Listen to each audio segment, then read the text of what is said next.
Bro, sometimes you just got to buy the shoes and hide the evidence.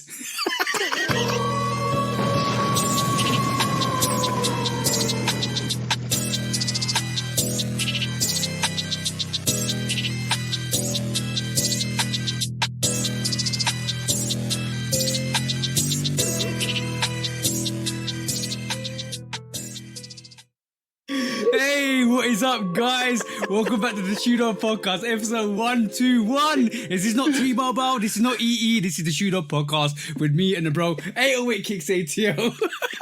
Yes, You remember? I'm here. I had you in giggles. In that intro, bro. Hold on, man. Don't call it giggles, bro. Don't call it giggles. Yes, I made you laugh. But by the way, shout out to Caramel Wonder for that. I asked her, sis, I saw it this week.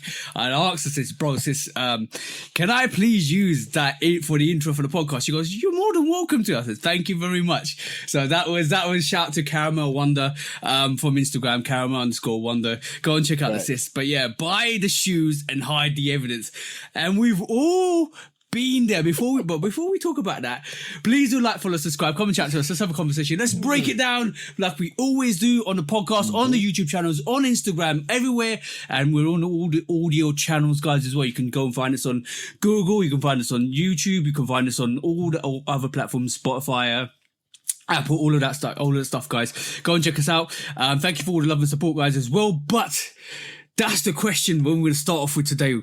Have you ever bought a pair of sneakers and hid the evidence? What's the evidence, though? The receipts, the bank statements, the sneaker itself. Oh man, listen.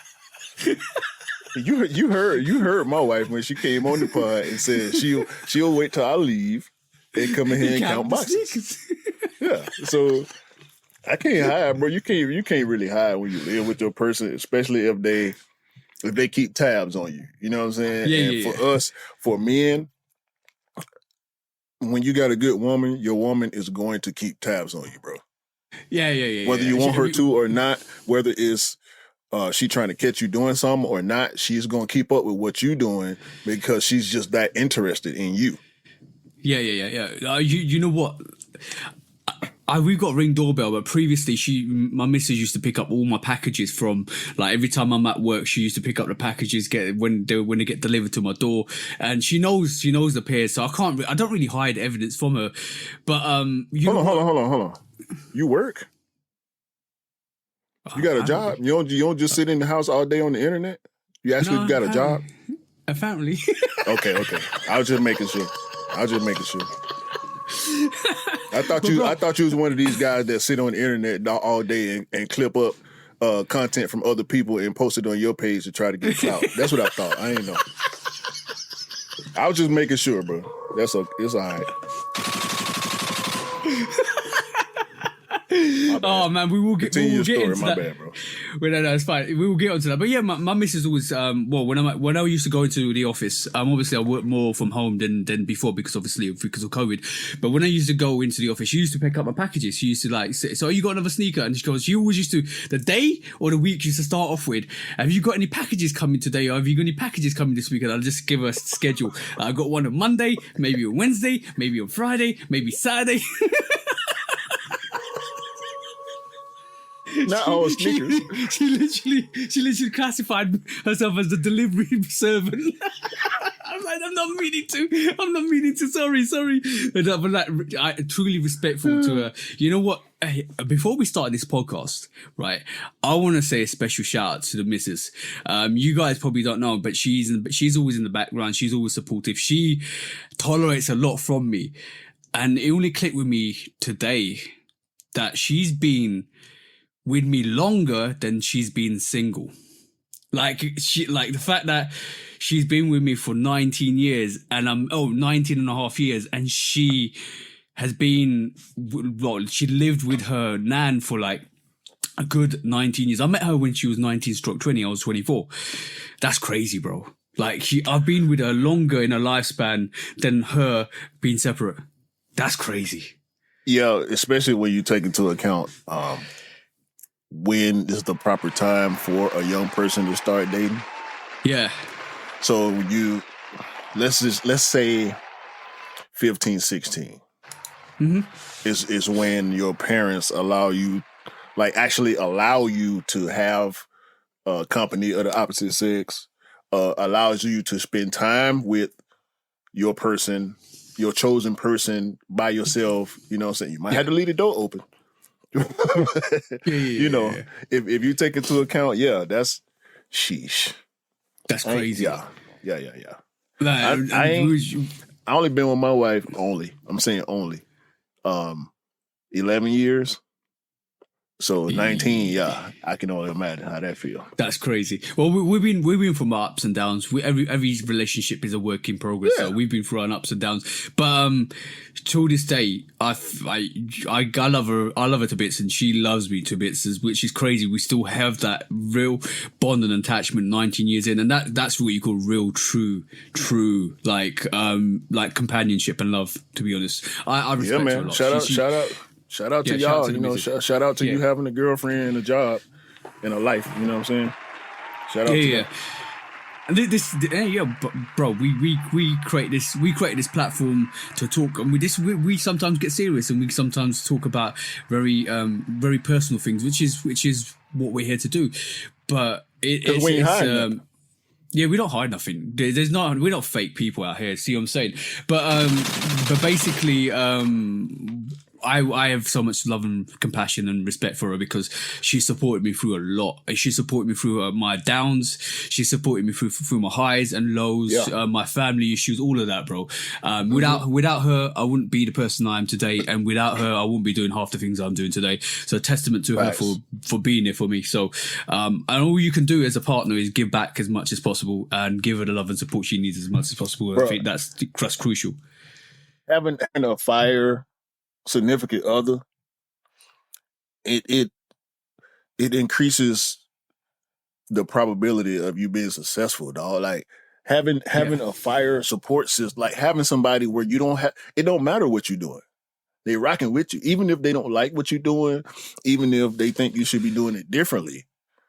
They just the fact that they supporting you and they rocking with you and they encouraging you and being there for you when you need somebody. You know what I'm saying? Like you can't discount that, bro. Like that's why when we did the Women's History Month, I had to let my wife speak her piece on behalf of the sneaker wives, and in some cases the sneaker husbands or boyfriend, girlfriend, the sneaker moms, like the people that don't understand how we think.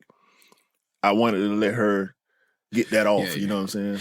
Yeah, because sometimes I'm gonna be honest. Sometimes as sneakers, we're very like one directional. We want this. We're gonna pick up this. We're gonna move for this. We're gonna like try and adjust for this. We're gonna try and buy this. Blah blah. But we kind of. It's very important not to get lost in that motion and like take yourself back and then reflect on overall life, and that's very important for like from a sneaker perspective. I think we get really engrossed in our passion, and I say that with full-heartedly because I think this is for a lot of people this is a passion and a hobby at the same time. And sometimes a passion develops into a hobby. Like, bro, this was a passion and it developed into a hobby. Like I'm gonna be honest, I wouldn't have a YouTube, I wouldn't have Instagram, I wouldn't have a podcast if it wasn't, and this means a lot of sacrifices along the way in terms of time, in terms of what we do, in terms of how we maneuver, in terms of the conversations we have, in terms of the time we allocate, and some of that time we allocate is taken away from our partners. For her to understand what we're building and for her to understand what we're doing is a testament to herself and her compassion and love to me as a person, and I totally respect that. 100%, bro. And the same goes for my old lady, and like I say, everybody else out there who, bro, my wife, like I said, like she said, she knows how many sneakers I got, right? Yeah. When she feel like I'm buying too many, especially on the back-to-back sprees, the 3 and 4 in a month and stuff like that, she gets on me. But she won't let me sell it. Yeah. I'm like, what? You saying I'm buying too many shoes? I'll be like, all right, I'll go ahead and get rid of this one. No. You done bought it now. You might as well keep it. bro. I know that. And you know what? You know what it is? It's because she wants you to live with that thought. And you know, like, you did this, so you live with you sleep in the bed that you made. That's what it is, bro. As long as she in the bed, long as she in the bed with me, bro, I'm good. Yeah, but you know what? I'm gonna say one thing, right? Your missus and my missus are pretty much like very similar in the way in their nature, because as similar as we are. Yeah. Because she'll let me make my mistake. Bro, this is a really funny thing. We ordered some food the other day, and she gave. I was like half in it, half out, and I should always remember to be fully in it, because I was ordering stuff, and I was like trying to re-emphasize to her, and in my mind I thought she didn't want something, and I took it out the menu, and the food came. You paid for that. I paid for that. The food came, and she was like, "Where's this?" I said, "Oh, I thought you just wanted this." She was like, "No, I said this, and this. Why don't you listen to me?" Blah, blah. And then she was like, "I said I'll order it. I'll order it again. I'll order it on the side so you can get it." I said, "No. Don't spend no extra money, right? You live with the mistake."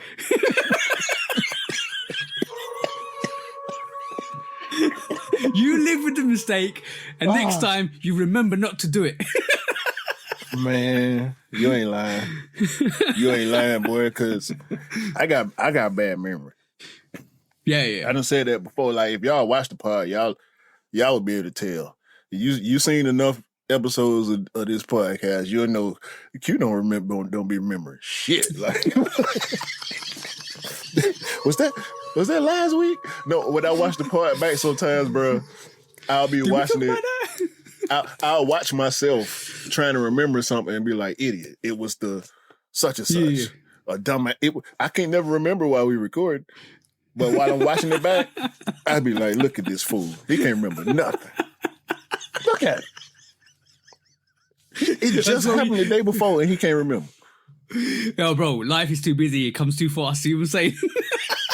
Hey, man, listen. I'll be the first one to tell on myself on that accord, bro. Like, my memory be playing tricks on me sometimes. It's not to the point where I'm like delusional about anything. Yeah. But yeah, some situations be real blurry. It'd be the more insignificant stuff though. Like, and at the end of the day, like, that's why I forget a lot of sneaker stuff, because there's so much information coming in, and at the same time, it's like, well, at the end of the day, it's not gonna affect my life if I don't remember a release date or the name of a colorway, or like for informational purposes, for the audience's purposes, we gonna do the best we can every time. And if I don't remember something, y'all will hear my keyboard clicking. You know what I'm saying? But bro, but I get in trouble for that, for forgetting stuff. You know what I mean? I'll remember some shoe shit and then forget some real life shit. I'm like, nah, we can't do that. Forget the shoe stuff. You know what I'm saying? Yeah. No, but the thing is, right, like, we try to be as honest and as reflective as possible on the podcast to give you information, but it's important to do that. But sometimes you just, there's so, like you said, there's so much stuff happening. Like, we're looking through like this or this, and this is why you suggested doing discount topics, because there's so much to get through in a week, and it's easier to just go bang on discounts, because it's easier to kind of get through some of the easy topics that, you know, all right, cool. Like, we want to give as much information to somebody as possible to make them realize, oh, this is happening and this is happening, but this is happening. But we can't make it into like an official topic, because people don't want to miss all the little relevant issues or the relevant topics. So it was good that you introduced that. That was really dope. We're podding about pod. We're podding about podding. But let's get onto some real podding issues. Euros, bro. The Euros have kicked off. The Copa Libertadores, like the South American tournaments, kicked off as well. So it's going to be interesting to see what happens, because Germany kicked off against Scotland today. I've just seen the score by the time we're recording on a Friday. 5-1 to Germany. That's crazy. I saw the first half. They were 3-0 up. And my manager put a sweepstakes together this week. And I was all right, cool, £5 per sweepstake. And I was like, Sacre bleu, I got France, bro. I got France. France are a strong team, bro. I might be winning something here, bro. Hold on, Mbappe. Hey, I got Mbappe, bro. Is he the best player in the world right now? Mbappe, as far as strikers go, is he the best Vinicius striker? Junior. I think Vinicius Junior is up there with one of my favorites, like to watch to play. Who does he? Who's his club and his national team? But he's Brazilian, so he's Brazilian. And Oh he plays yeah, for Brazil. Real Madrid. I always forget about Brazil. Brazil in soccer, football. Jamaica in running. Also, Jamaica in running. USA in basketball. Also Spain, because Spain is always tough in basketball. Yeah. We know China go dominate. Is it China or Japan that dominate ping pong? China. So is certain sports like Olympic sports where certain countries dominate for the most part? Like I think China some sports, gymnastics as well. China gymnastics, bro. Because we got listen, bro. USA got them black girls out there. Oh yeah, you're right. You know we keep a 5 little black girl out there. We keep one now. It done been a good 20 years where the US we keep us a 5 young black gymnasts, female gymnasts that's cleaning up. You know what I'm saying? China is tough. They are super tough because they the way the Chinese do sports lends itself more to gymnastics than typical American sports. You know what I'm saying? So gymnastics is a sport that's tough to get into and keep up with in the US depending on where you live. Like you really have to put in a lot of effort to find the gyms and the good coaches and stuff like that. Over there, they do so many sports that we don't even know of and think about. That's they just in the East they big on fitness. They real big on fitness. You know they take breaks in the middle of the school day to go not PE class. They take breaks to go work out. You know, it's like at work, grown people take breaks to go work out and stuff like that. It makes a difference. Until the controversy with Russia, I think Russia was up there with the actual Olympic scene as well. But like, I know. It's quite. I think they still be. Didn't they just get banged up for juicing at the last Olympics? Yeah, I think so. It's really hard to keep up with what Russia's doing. But in regards to the Euros, bro, you need to.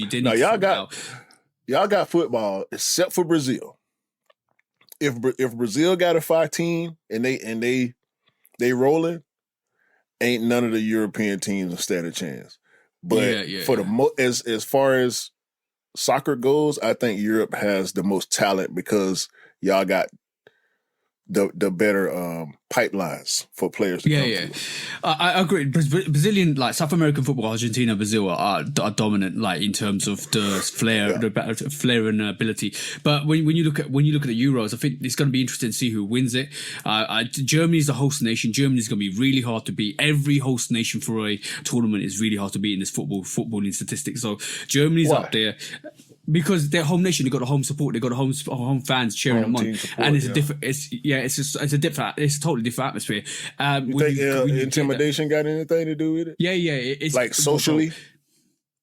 They will play at the national stadiums, and they will play like at Bayern Munich Stadium, at Bayer Leverkusen Stadium, at Dortmund Stadium, and those atmospheres, because they got majority German fans coming in.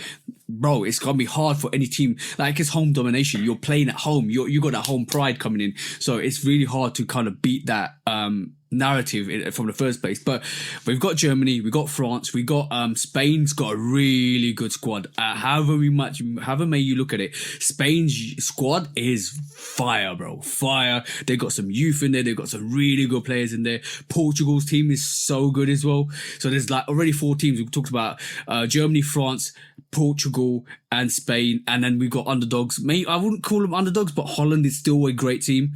And you still got. I'm always going to discount England because, bro, England just don't turn up in the tournaments that well. I hope they do better this year, but they just we get the best players. We have the best players, but they haven't got the right coaches. They haven't got the right coaches that can meld them together.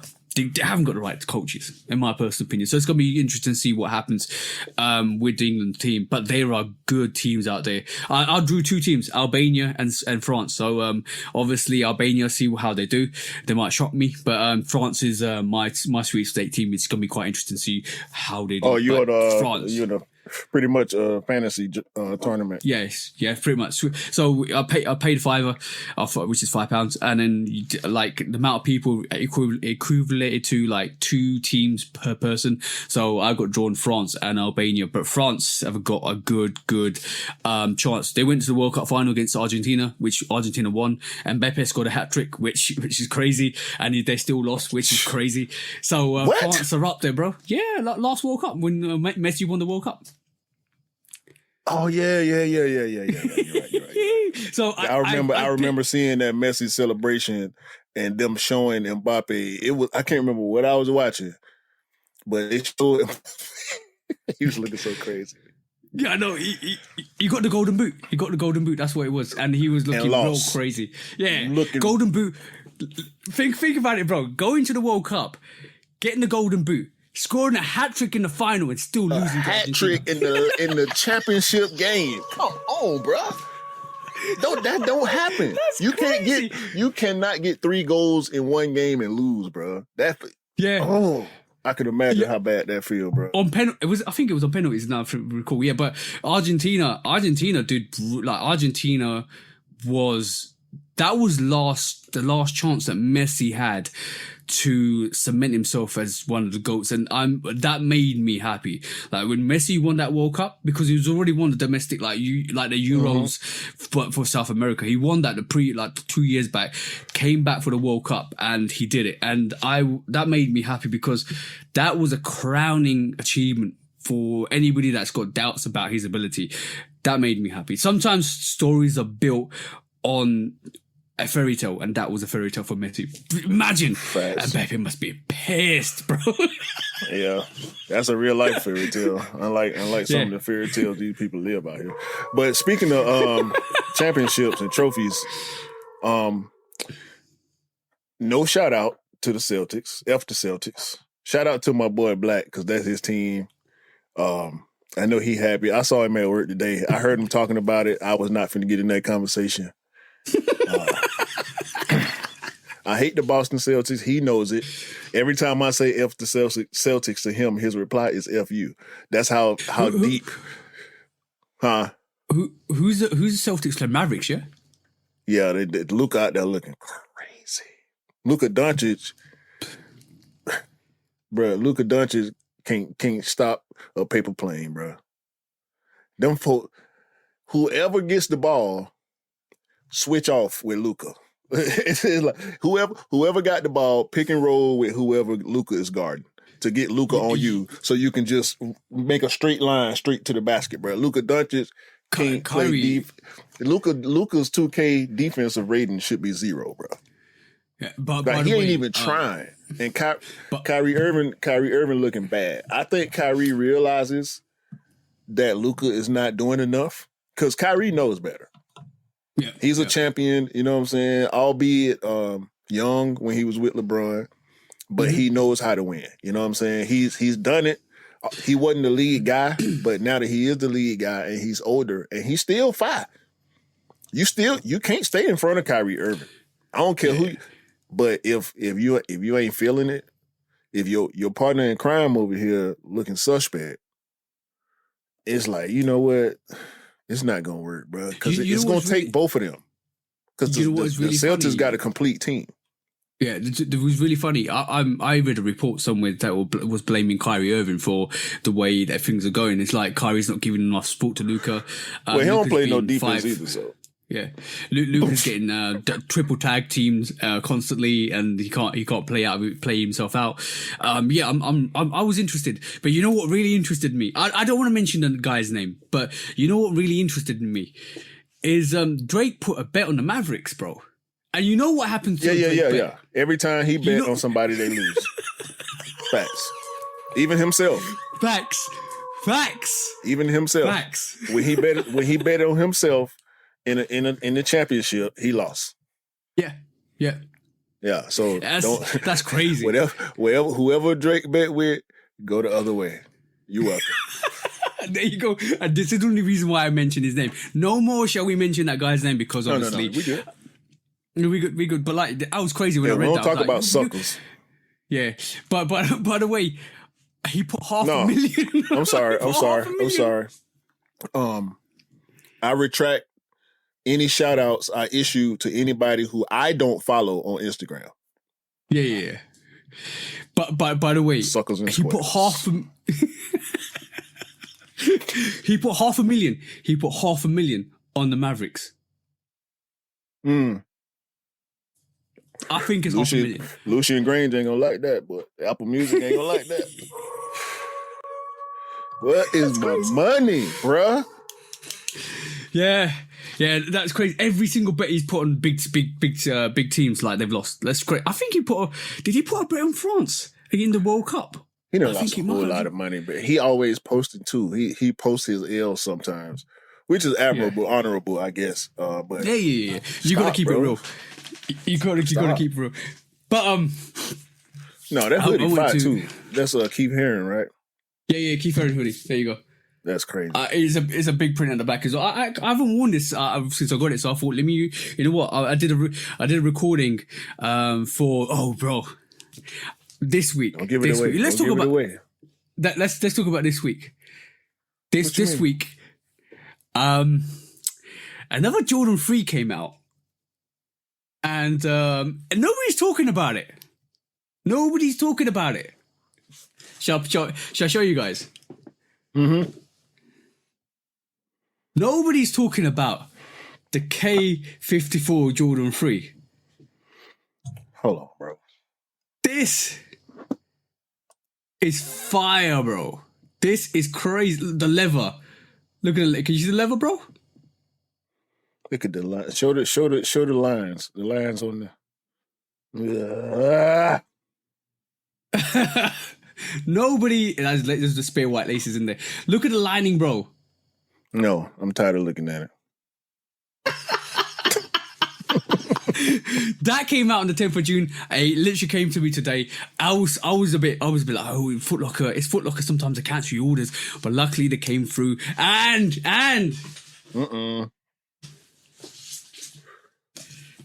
oh, we got merch. T-shirts. Oh, that's crazy. Look at the placement on their logo. It's crazy. That's dope. That's dope. I had to get it because Scott said, have you seen the black T-shirt? I was like, oh, damn, that's dope. They had no white one or red one? Yeah, no, not just red, that black one. Whatever color orange that is. Yeah. So I got that from Foot Locker because they had it sitting there. It dropped on the sneakers app and it just disappeared on the 10th. And I got it on Foot Locker because it was sitting there. I was like, oh, cool, that's dope. But don't worry, guys, if you're looking for that, I think there's going to be another drop on the 22nd and 23rd when the actual K54 tournament's going to happen in France. I think they'll drop that again. And it'll be like the Jordan 5s, which they dropped. And they dropped it. That was exclusive, though. Did they say these was exclusive? No, I don't think it is. They dropped it, the Jordan 5s, and then all of a sudden it was everywhere after that, which was great because it meant a lot of people could get it. But yeah, Jay killing it with Jordan 3s, bro, because that sneaker, by the time you guys watch this, the review's already out, go and check it out. Because that sneaker is inspired by 2 or 3 different silhouettes, two or 3 different collaborations. You can see it straight off, bro. Straight off you. When you see that, leather's great, suede on the actual toe, suede on the back. It's got the see-through panel. Bro, there's sneakers out there that have done that. A Ma Maniére really let me say, slapped up the Jordan 3 game and said, "We can do this. Come and check us. Come and check us when you got it ready." Bro, that's hard. That sneaker's absolutely hard. No, you know what? And I wouldn't normally say this, but because I have such, I hold that Jordan 3 Alma Mater, the white pair, the first pair, in such high regard.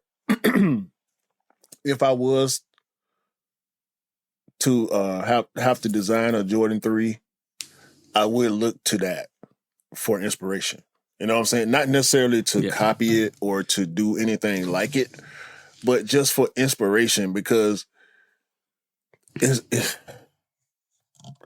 Jordan 3 I ain't enough words for that shoe, man. I know, bro. Shoe, bro. I think it's the best Jordan 3. Outside I always got to say outside the OGs, because I'm not going to take myself there. I'm not going to let myself compare the Alma Mater to any of the OGs. Some even the colorways I don't like, I won't compare it to the Fire Red 3. And I'm not a Fire Red 3 fan. I got it. Yeah. And I like it, but it's not my favorite 3. I got it because of the sentimental value. You know what I'm saying? For the most part, to be honest with you. I think a lot of people would stick their neck out and say that's the best Jordan 3 ever. I'm pretty sure a lot of people would say that, but it's. I could see Dornbecker. Is it better than the Dornbecker? I think so, but I could see somebody arguing the Dornbecker, the first one, not this the Navy one, not the Ghostbuster Slimer versions. Yeah, the real. But like that I remember like really switched up the as far as retail, not friends and family, not prototypes or samples. We're not counting none of that. Just retail releases, because that's what we do. Just retail releases. Just bought from the store, authentic retail sneakers. Pairs. That's what we do. Yeah.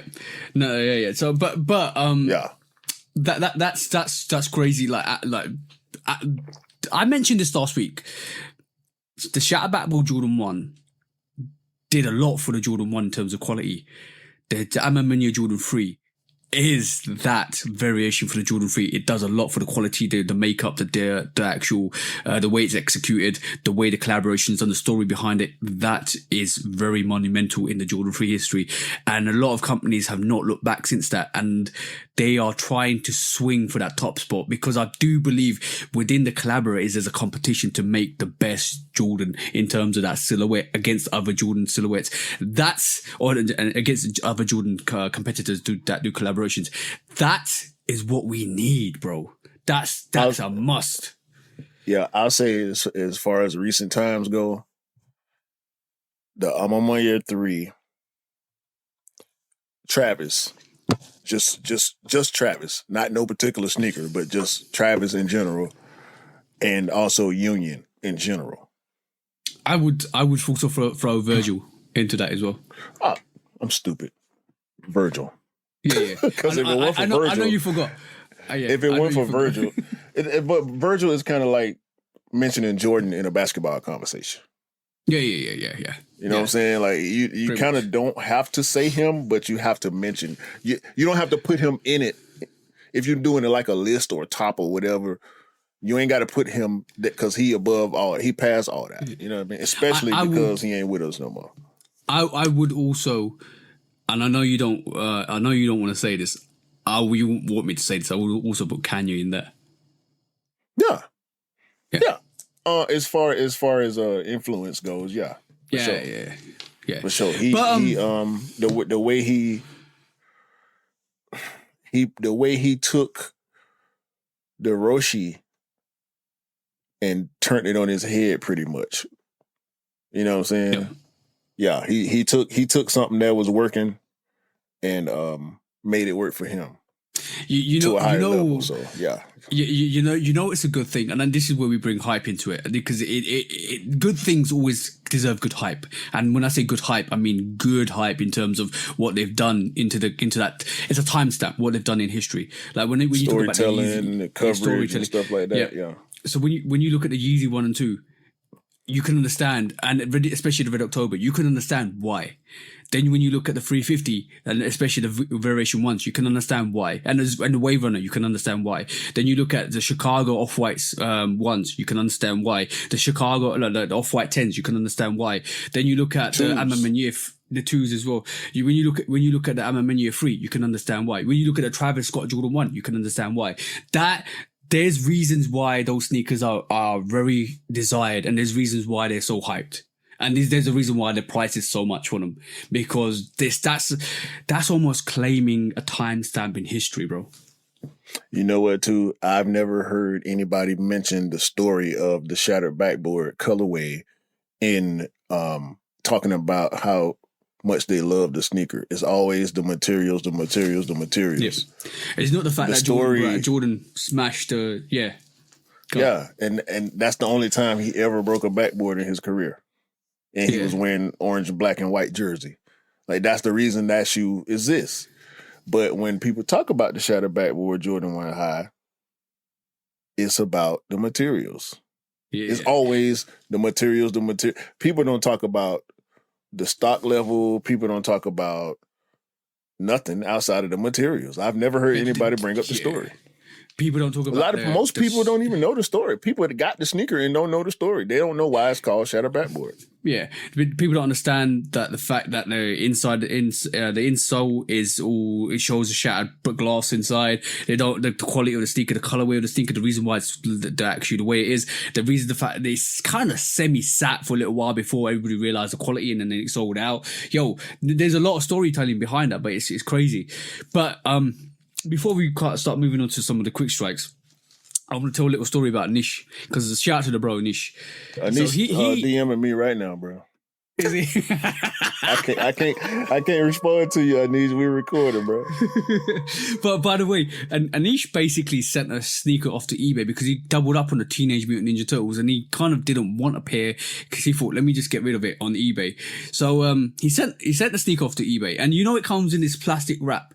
If you've seen the Teenage Mutant Ninja Turtle shell toes by Adidas, it comes in like a plastic wrap, like it's a toy, like a toy wrap. Yeah, so basically... pretty much like an action figure would come back in the day. Yeah, it got rejected. It literally got rejected on authentication, and it got sent back to Anish. Anish would DM me, right? And when he DM'd me, he showed me the sneaker. And there's nothing wrong with the sneaker. Nothing wrong with the sneaker. And it looks like they even haven't opened the packaging to verify the sneaker. So I'm like, how have they verified that without them actually opening the actual seal to check the sneaker to seal it back?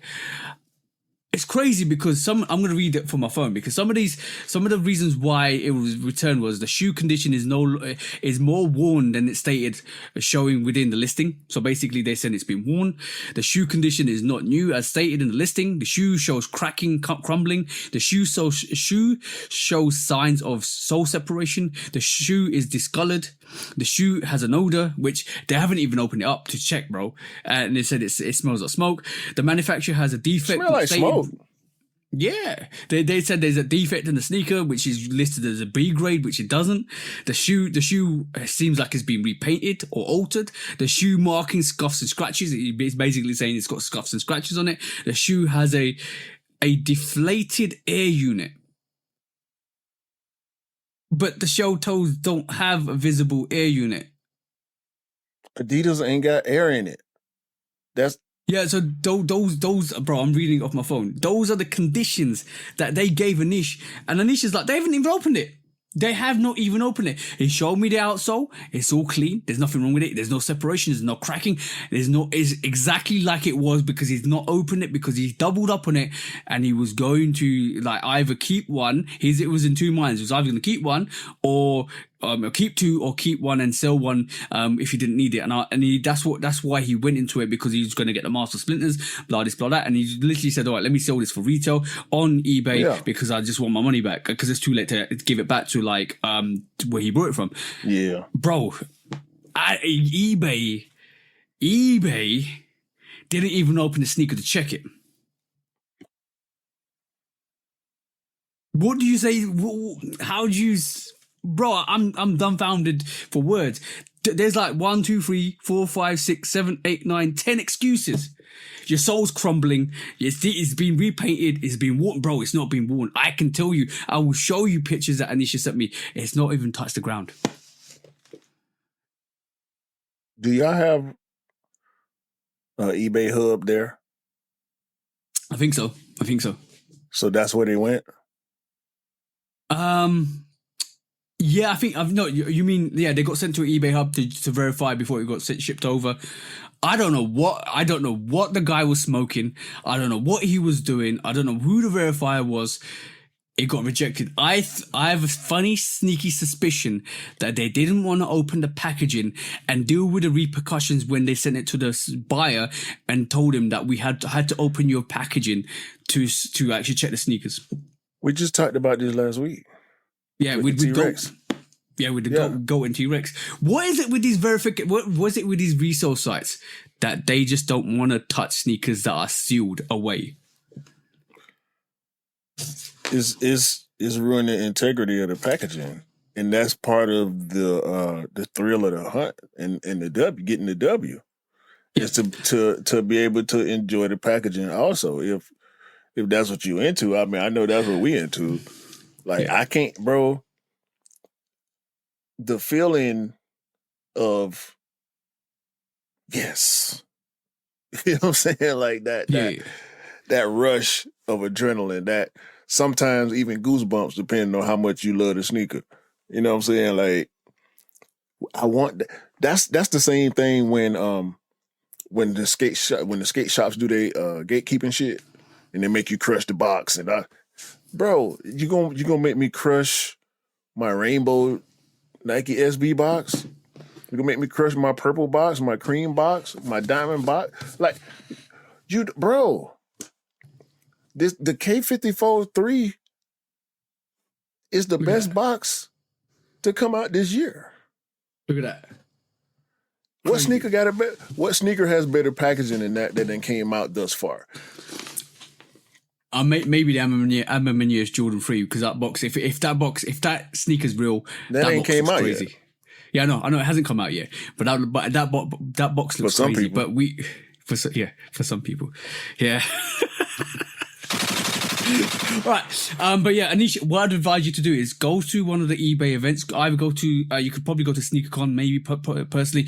Go and see them 1-to-1 and get that verified 1-to-1, so they have no excuse to check your sneaker. And if they've got any issues with it, they can actually tell you straight away why they gave you that rejection. Because that's what I'd advise you to do. If they open up a little booth or they open up a come and check in and verify your sneaker, go and do it, bro. Because that's the only way you're gonna realize how they verify that sneaker. Because I think they basically sent that back to you and said, we can't verify it because we don't want to open the packaging and we don't have that issue with giving a discount to a person that's buying it, because the buyer's going to be like, you open the packaging. I wanted it all in authentic. How many pairs have they sold? Is the question. I don't know if you can see all that on eBay. You can see it on some of the other resale sites, but that's why most of the time is if I can't get it when it drop, I just won't get it because I ain't. Yeah. And listen, certain sneakers, I don't think that was a good double up to sell because of the packaging. You know what I'm saying? Like now it's becoming more and more apparent that the packaging, if you trying to flip or if you know, whatever the case is, whatever the situation is, why you end up with two of them, the packaging is going to hinder you, clearly. You know what I'm saying? 2 weeks in a row, we got cases, people complaining about trying to get rid of sneakers and they don't pass because the whoever's authenticating them don't want to break a seal. You know what I mean? You can't sell a bottle of liquor if the seal broke. Mm-hmm. Just how it goes. So there's resale companies like eBay's, Gold, and all of those companies need to verify and clarify that they're not willing to sell an X amount of sneakers because of the packaging. They need to clearly say that. Yeah, that's stupid. It's real stupid to actually let the purchase go through, and then y'all get the package and it's all this bullshit. Like air unit. Yeah. We talking about Adidas, man. Shut up.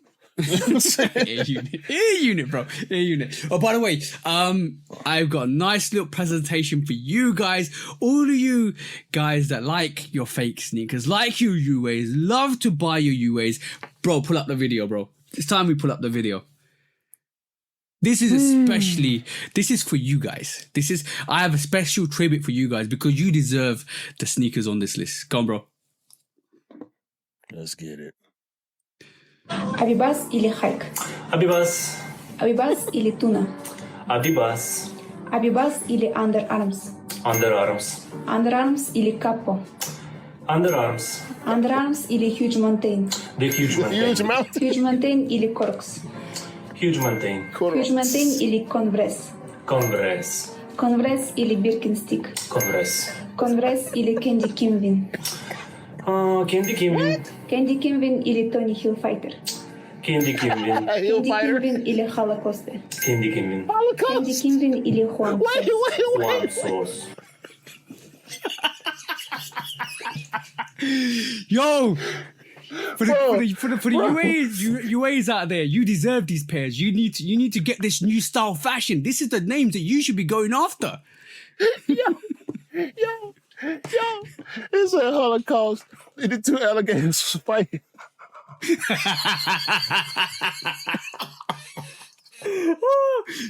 You deserve these pairs. You deserve these pairs. Because these, bro.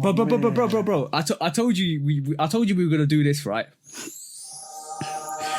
Welcome to the Sneaker Crack Commandments, and I've got 2 commandments for you today, right?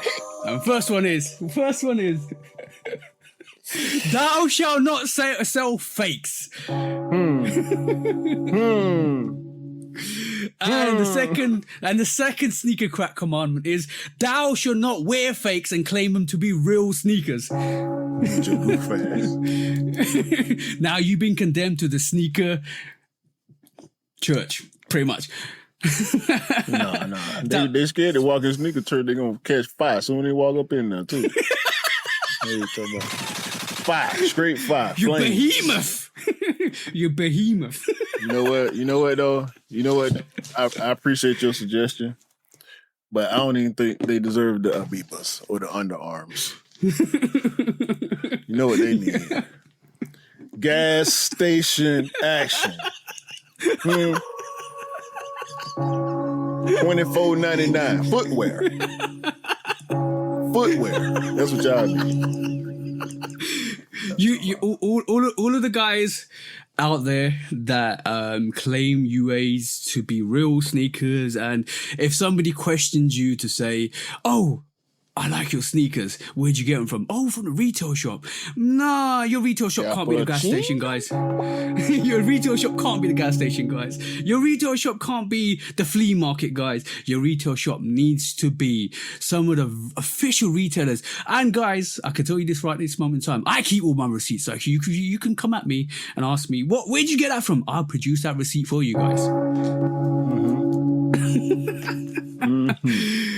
All right, cool.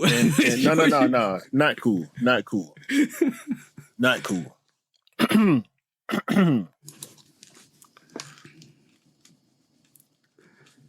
Me and TJ, we get on this platform and we spitball. No Diddy? Yeah, no Diddy. Pause. Meaning we come off the top of the dome. Okay, we don't have no, you know what? We do got an agenda. It's to be authentic, whatever that means to you. Okay. Yeah. TJ is TJ. I love my brother for who he is, even when I disagree with him. Okay. With that being said, there will be no shots taken at my brother that don't hit me. Whether it was a misfire or it was a purposeful shot. If you're shooting at my brother, you're shooting at me, okay? We stand together. Shoe Dog Podcast, 808 Kicks ATL, Love Kicks Custom. We do what we do. We don't give a fuck what y'all do. All right? We don't give a fuck. We don't come over there talking to y'all because we don't rock with y'all. And we know that. we know what y'all, because it's a versus thing for y'all. Ain't no competition with us. Ain't no competition. And hell no, I ain't getting no fucking sneaker battle with your lame ass. Why would I? It don't make sense. No, it doesn't. It doesn't. It don't make sense, bro. It's not fair. You mad because I won't let you cheat? And I ain't even talking about me. That's y'all story. That's the story y'all telling. That's not on me. I don't do, bro. I ain't did a sneaker battle yet. I done turned some down. Yeah. Because it ain't about competition. It's about having fun and enjoying my hobby and living my life. And listen, bruh, I can't speak for you. I can't speak for you. I'm not trying to speak for you.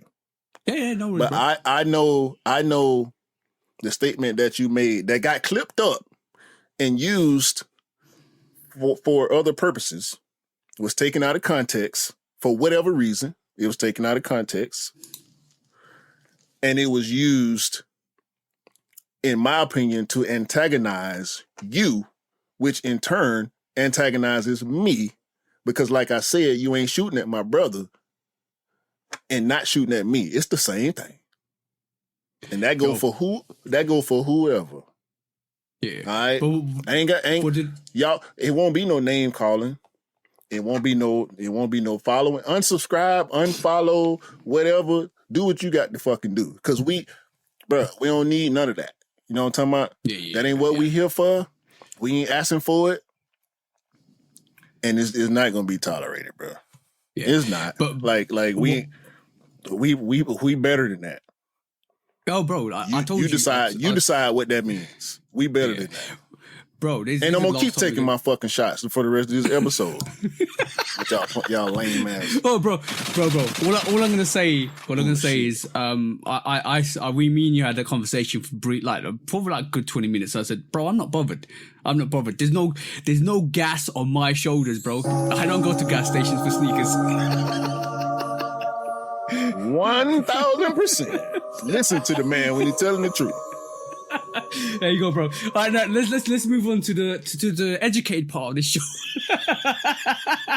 No, we stupid, bro. We don't know nothing. I paid $1,500 for every sneaker I got. Everything y'all see in the background here, I paid $1,500 a piece. Even the ones that sat on the shelf, I paid $1,500 each. Yep. Yeah, yo, bro. You know what? This is why I love some disses, and this is why I love the phrase "lame is as lame does." And you know, I don't like to say it, but you can't unlame a lame person. You can't unlame a lame person. They will make 1,000 excuses to prove themselves right, rather than realize the reality of the situation. And keep digging your hole, because at the end of the day, it's a long way up. It's a long way up to reach us. Let's just be honest. and we ain't talking about fuck your sub count. Fuck your Instagram followers. Fuck your Instagram followers. Your TikTok. Don't nobody give a fuck about none of that shit when we talking about integrity for real. Yeah. I know what I do. I can live my conscience. I know I'm not funding no black market activity or no drugs or child issues or labor or all that shit. I know. And make sure you book your flight to Atlanta when you jump online talking crazy. Make sure you book your flight and bring your punk ass down here and say that shit out loud. Go to East Atlanta. Go to College Park, East Point. Go to the West Side.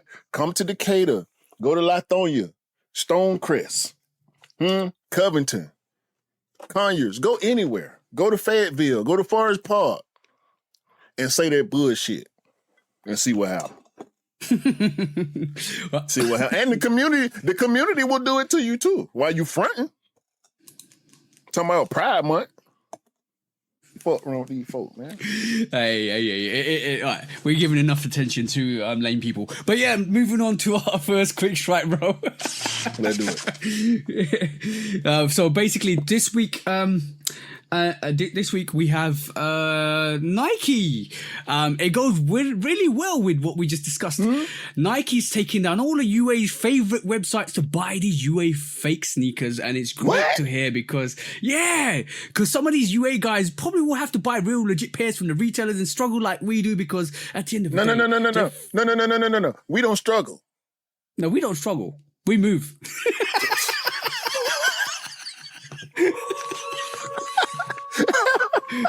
We laughing at y'all. You hear? Take that, bro. Shortcuts are shortcuts. Shortcuts go. Some shortcuts will go off a cliff. But it looks like Nike put down. Apparently the number's really random at this moment in time because it's either 52 court cases or lawsuits, or 100, or somebody said 600. Damn. I heard Nike's taking. Yeah, I heard Nike's taking down some of these UA sites that are actually making UAs to sell, and I think the court case this week, or the court case that they put forward this week, was all based on people or websites actually like aggressively selling selling UAs on their website for cheap discount prices and reaching out to influencers to give discount codes and all that shit. So if any of you guys have got discount codes from UA sites, you got to be careful because Nike's coming for you. Nike's definitely coming for you. There's been countless cases over the last couple of years where people put in discounts for UAs and selling UAs as real pairs and all of that stuff. So Nike's watching. Let's just say Nike's watching. Definitely. No, they doing more than watching now. Like they're suing. They've been hitting everybody. I'm just scrolling the Google results right now because a lot of the articles have different numbers. Some of them state cases. Some of them give names, but a lot of the articles that I've seen so far have different information. So I think I've got it. I've got it nailed in the head. From reading this article, Nike and Converse have filed a trademark infringement lawsuit against 52 different websites for the sale and advertisement of counterfeit sneakers per at Sneaker Legal. Basically, I think that's the guy who's actually put that. There's a 141 page document listing over 100 defendants and includes all of their network accounts such as websites, Instagram, WhatsApp, WeChat, YouTube, and Reddit. Oh, guys, you're in trouble here, guys. So, I believe it was the Complex article that I read. They attributed this to the downfall of Panda Buy. Yeah. The Panda Buy. So over 200,000 pairs of reps were confiscated from Panda Buy. Yeah, but wasn't there a famous YouTuber recently, or a couple of months back, and last year as well, which they got their whole inventory got stopped because they were selling UAs and fakes, so Nike couldn't verify where the pairs were coming from, and some of the pairs that I can't remember his name now. So some of the pairs the 600 number is from 2021. You remember that when they sued a bunch of websites and Nike's basically saying the damages and the damages on the spreadsheets that produces 28 million, bro. 28 million that they've basically worth of damages that the UAs have actually forecasted from selling fakes. They're gonna inflate the number. Like I 100% believe that number is inflated. But at the same time, I can kind of believe it because we know from our recent experience that the UA business is booming in ways that we didn't know about because we don't fuck around over there. So over 2 million is the maximum that they can get back. Statutory maximum is 2 million. Yeah. I mean, I can't. They're gonna get some. They like already got a couple- like that Denzel meme that been rolling around. Nike from round the way. They leaving it with something. There's already been a couple of YouTubers that have actually who were advertising Yeah, they going fakes, down. and they've already taken them down. They've already stopped some of the activity. Was it? I can't remember his name now. I if I do remember the name of the podcast. C-Dars, yeah. There's another one. The really famous one. Whatever his damn name is. I have no idea who these people are, bro. Yeah, but So there's definitely been really a couple of don't- YouTube. Wait, this lawsuit was filed in December. The lawsuit against that guy that you're talking about, CEDAZ is the spelling of the name. That was from December. So they've been. Come on, bro. Cool Kai, Lotus Geiger, Lil Nar, all the people that they didn't hit Army, all the people that they didn't hit. They not finna stop, bro. See how 'Cause it's flooding working. down. Right, see how they're flooding down. They got rid of the customs or the AKA custom replicas or trademark infringements with like Cool Kai and stuff like that. Now they're going for the real problem, which is the UAs. So for all you UA guys, this is another warning to you. Keep claiming and keep doing what you're doing. Nike's coming for you. They got some smart lawyers, bro. Think about this. Yeah. They have lost some, but they've won at least 5 big lawsuits, like news breaking lawsuits as far as the sneaker community is concerned, with the Cool Kais and all that. They've built a case against these counterfeit people in winning cases against people who made, let's just call them handmade reps or knockoffs. That's the term, knockoffs. Yeah. Because I do think there is some play in between some of the terms. Like UA and rep is the same. Knockoff to me is what Ami and Cool Kai and Lotus and Geiger were doing. You know what I'm saying? Mm-hmm. UAs is they're fake, supposed to be as good as the. Anyway, let's get off that, man. Yeah, Kadaz is definitely one. Because we don't build our platform off of talking about the bush. Yeah, but you like, just a forewarning. Like your companies are going down. You're pretty much all your UA companies Bro, are going you down. ain't got to warn them about nothing, bro. Leave them alone, bro. We're gonna leave them alone. I can't wait for the videos when they produce a trademark infringement or a cease and desist from Nike. We won't see them, but it'll be quite funny. We won't see them. It's coming, guys. It's coming. Yep, and I'll still be getting my W's or not, and not paying $1,500 or buying the bush. Yeah, you know what? I do believe Nike's next step. Like they already looked at StockX. They're gonna look at Goat. They're gonna look at eBay. They're gonna do a lot. I do believe they're going to start filtering through these resale sites as soon as they've done with the UAs.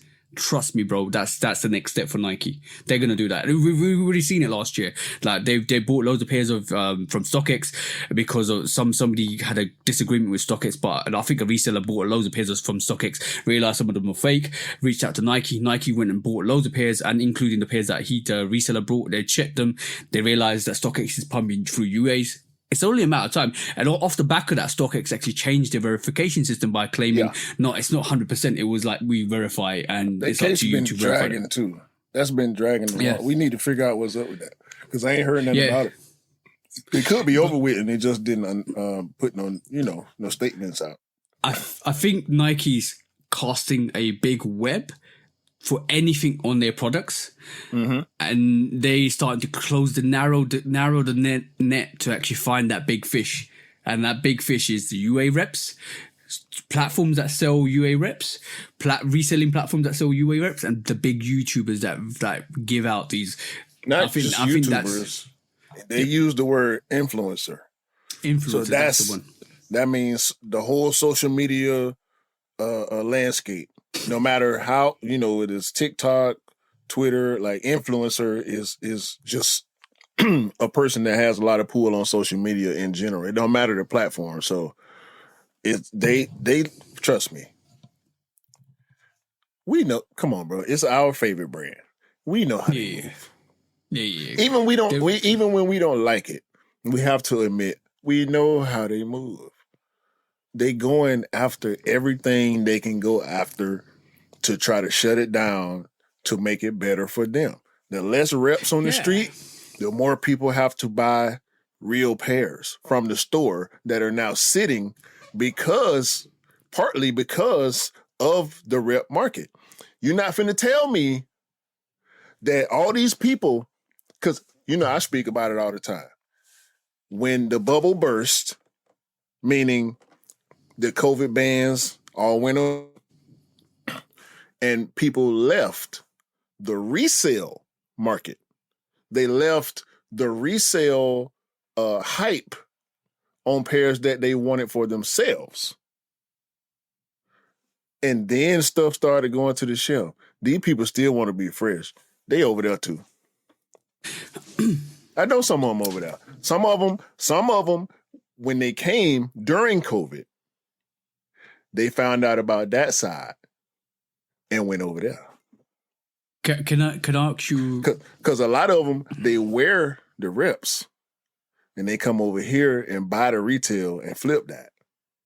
Oh, that's that, bro. That's blasphemous. The fact that you buy a rep and swap the real pair out for a rep and then send it back. Yo, there's a good place in hell for you. That's all They I'm doing saying. it. They doing Yeah, it. They don't want to talk about that. They don't want to talk about that. Bro. Yeah. They want to make But accusations and throw shots and shit. But bro, like how silly does it make some of those guys feel when a real pair goes on sale and it's cheaper than the UA pair? They think they Harry Potter. They think they over here doing magic tricks like Harry Potter. No. They got their wands out. You got the name wrong, bro. Harry Pothead. That's what they are. They're trolls. They some real trolls. All of them some bunch of trolls, and they walking towards Armageddon. Here's what it is. All right, but let's move on to the next quiz track because you wanted to talk about Jumpman Bostic. Man, Jumpman Bostic is who I want to be when I'm his age. This no cap. I told you the story about Yeah. My dude who I always see, older dude who be fresh as hell. Have you seen him still. again? No, I ain't seen him. I ain't seen him since the last time I saw him, but I'm on the look. I know what kind of car he got now, so but sneaker stalker. Next time you see me, you're gonna be like, "You are my sneaker stalker." No, bro. The dude just be fresh as hell. Like the dude clearly in his at least 60s. You know what I mean? And he be fresh ass, if not fresher than me. Like I look up to the OG. You know what I'm saying? Yeah. Hey man, I get you gotta give people they do when it's deserved. You know what I'm saying? Oh yeah. And that's the only reason why I want to talk about Jumpman Bostic, because this man is true to who he is. Say what you want to say about it. You know what I'm saying? I've heard a lot of opinions about him in general, and it's all corn. You know what I'm saying? I'm talking about straight cornfield. You know what I mean? Like they got too many ears. You listening too hard because you got too many ears of corn. You paying attention to what this man doing instead of worrying about whatever you want. Stop worrying about what other people doing and do what you do. Okay? Yeah. This man, 60-something, 61, Jumpman Bostic. He's a legendary collector. You know what I'm saying? His collection is second to none when you're talking about retail. Mm-hmm. He got PEs. He got a lot of PEs, you know, but his collection is majority retail. And he buys, like, all the Jordans that we laugh at, he got them. Yeah. You know what I'm saying? If it was remember last week we were talking about variations. Every Jordan 1 variation, he probably got every pair, every colorway. You know what I'm saying? And people be on him because he's 61. But why? Because like I remember that corny take about that guy said if you're over 40 you don't wear Jordans. Whatever his corny. You know I realize that that why that statement is corny to me is sneakers is a culture. Sneakers is a lifestyle. Ingrained is a lifestyle, is culture, is where you're from. So did that guy, whoever he was, and I can't remember his name because it's so irrelevant. It's okay. He definitely doesn't know the culture. He doesn't understand why. And he probably doesn't come from a background like probably like yourself. Even if you do. How can you lose your history, your culture, your lifestyle at a certain age? You die, bro. I would die with my culture, my history, my heritage. That's me. I'm not going to change for because of my age. I was, bro. Me and Scott would just laugh all the time. Like, oh, we'll be like 80 or 90 wearing Jordan 3 with black cement 3s or white cement 3s because like we're just laughing. Like, look at us. We still got Jordans on our feet. It's because that desire is always going to be there. I hope you ain't waiting on me to stop. No. Why would I stop, bro? Why would I stop? Listen, like, I'm going to get buried in a pair of black metallic Jordan 5s, and I know my wife going to let me do it. Bro, the question is, why would you let an age stop your passion? Ain't nobody told these rock and roll musicians to put the guitar down. You know Big Daddy Kane? Yeah. Any of y'all out there, hopefully we got people young enough to not know who Big Daddy Kane is listening to the podcast. If y'all don't know who Big Daddy Kane is, Google Big Daddy Kane. Don't go listen or look at nothing from the 80s. Look at Big Daddy Kane in 2023, 2024. I know he's come back. He made a comeback. No. He never stopped. Oh, yeah, no. So, who's the other artist that's making a comeback? KRS-One making a comeback. He never stopped. This hip hop, this hip hop royalty we talk about. Exactly. KRS-One, Chris, and listen, I'm not the best. I can't quote KRS-One songs back to front and front to back like I can do Outkast and UGK songs. I ain't gonna tell you that lie. Because I was never the biggest KRS-One fan. I'm from Atlanta. You know what I'm saying? I love Southern hip-hop more than any other hip-hop that you can ever let me hear. And that's what it's going to be because that's where I'm from. That's what's in my head. That's what's in my heart. That's what's in my soul. You know what I'm saying? It's just like you with grime music. You know what I'm saying? You're going to always feel it more than me.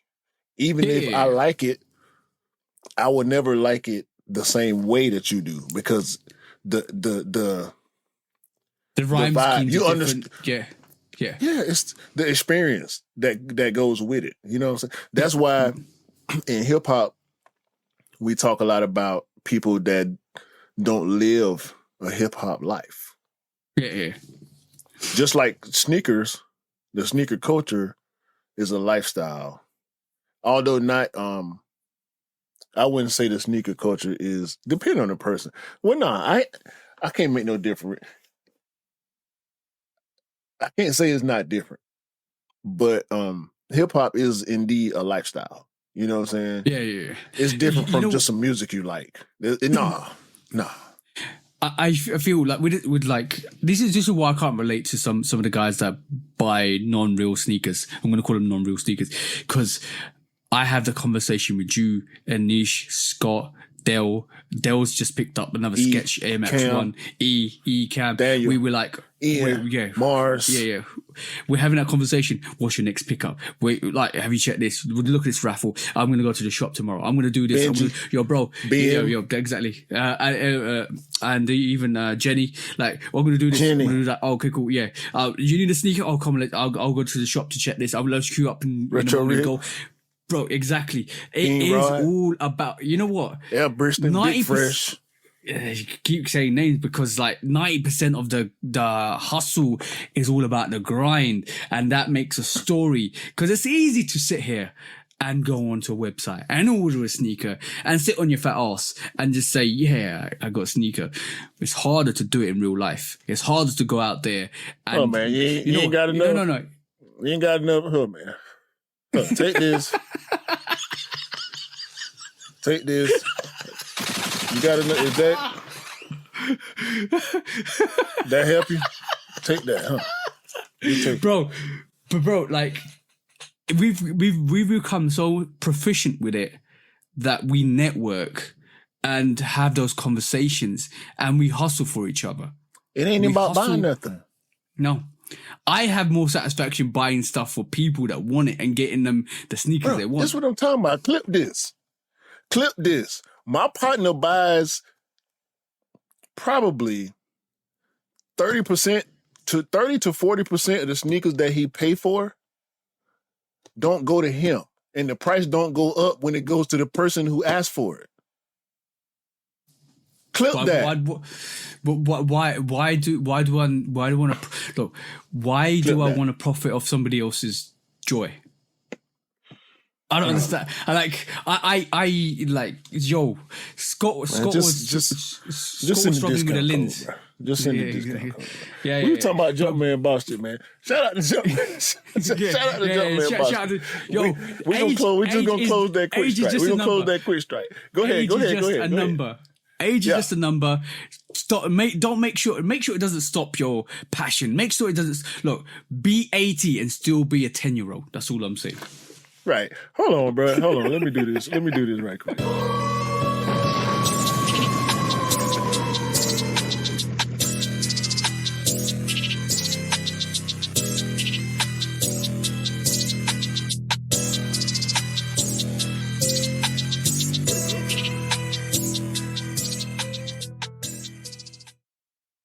Yo, yeah, man. Welcome back to the Shoe Dog Podcast, man. Episode 121, part 2. We in here. Yo, I love that beat switch up, man. Yeah, I love that beat switch up. But yeah, shout out to Jumpman Bostic. I just had a different energy, man. I like switch it up a little bit. Yeah, I like that. But yeah, shout out to Jumpman Bostic. Basically, awesome. Don't like Big I said, age is just a number unless it's about young kids. Don't go there. Nothing. No. Yeah. No age is just a number in sneaker terms, in terms of wearing your sneakers. Make sure it doesn't discount you from basically buying the sneakers you want and love. If you can afford to do it with pride, do it with real sneakers. Don't do it with no the flame for gazies and all that stuff. love for gazies. Don't do it with that. But next quick strike. You want to show me some Bugs Bunny sneakers, don't you, bro? What's up, Doc? I see what you did now. Yo. Bruh. Talk to me. I've been talking to Rick too much. I'm using his catchphrase. Just talk to me. Talk to me. Oh, bro, that looks like some clumpers. Clumpers.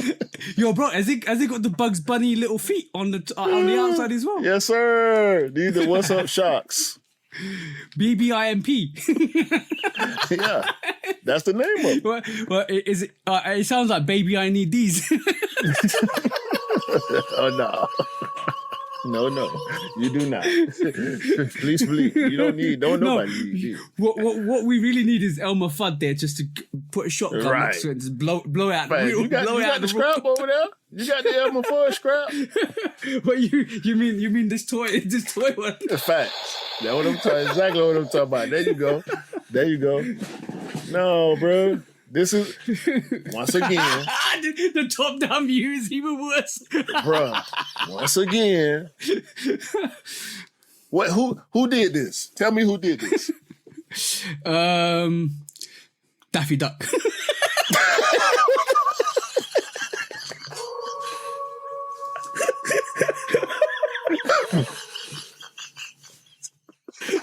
Am I wrong though, bro?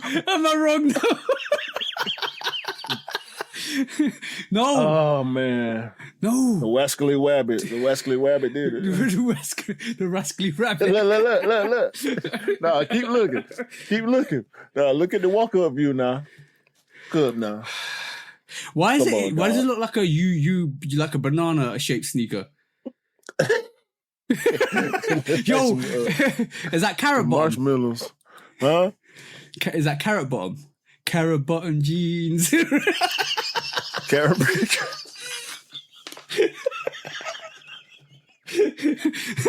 Shoes in the air, toe in the air. Look at that, toe in the air, bro. Big toe.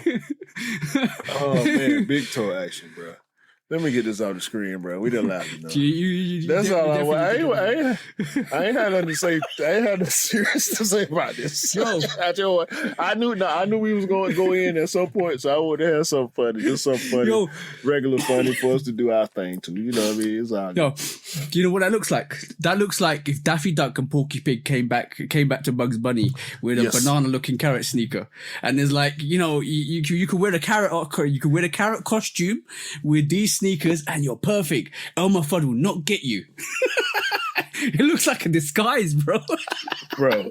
Look at the outsole, bro. Hold on, I gotta bring it back. Look at the outsole. Like, ain't nothing about this makes sense, bro. Ain't nothing about this shoe, Bro, bunnies sense. don't have feet. They have paws.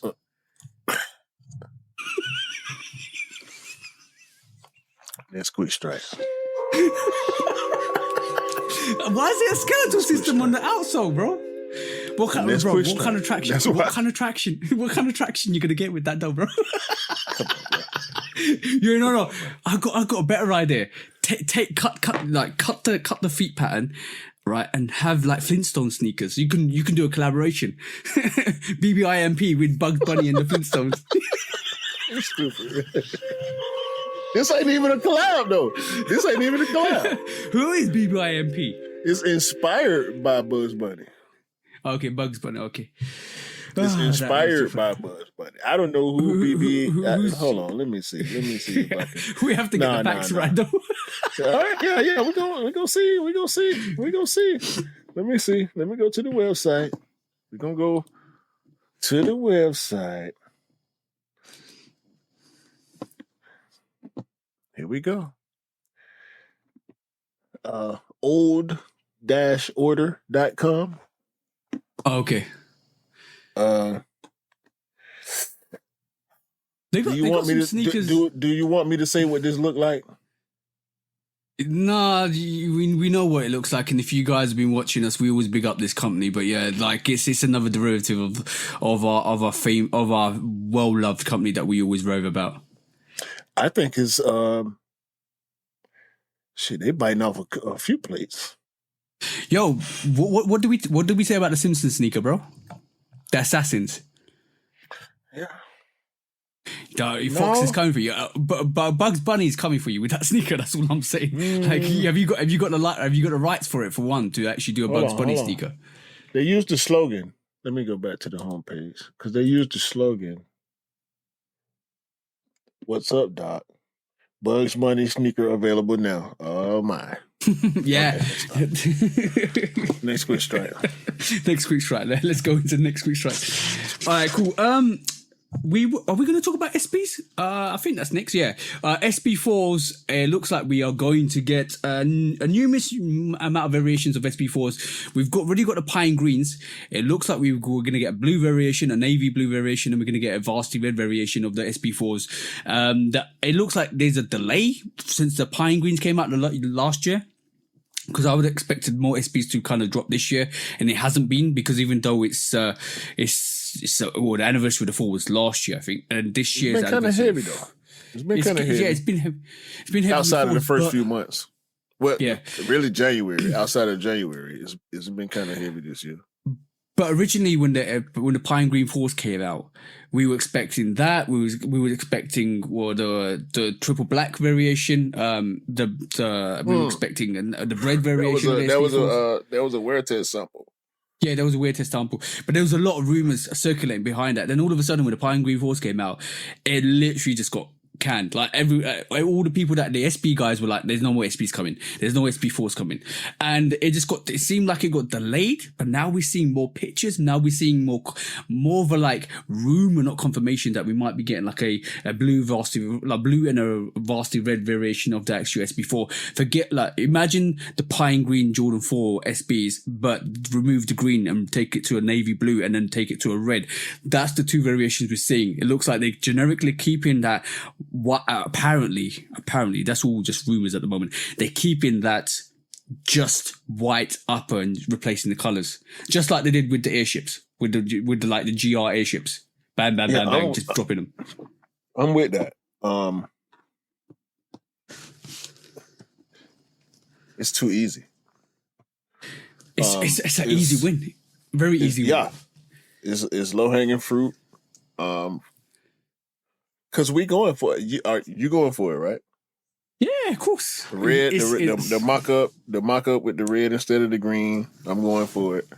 The mock up with the navy instead of the green. I'm going for it. Yeah. The triple black with gray accents. Of course we do. What? Black anthracite Jordan 4 SB. Are you serious? With Nike SB on the back? Come on, bro.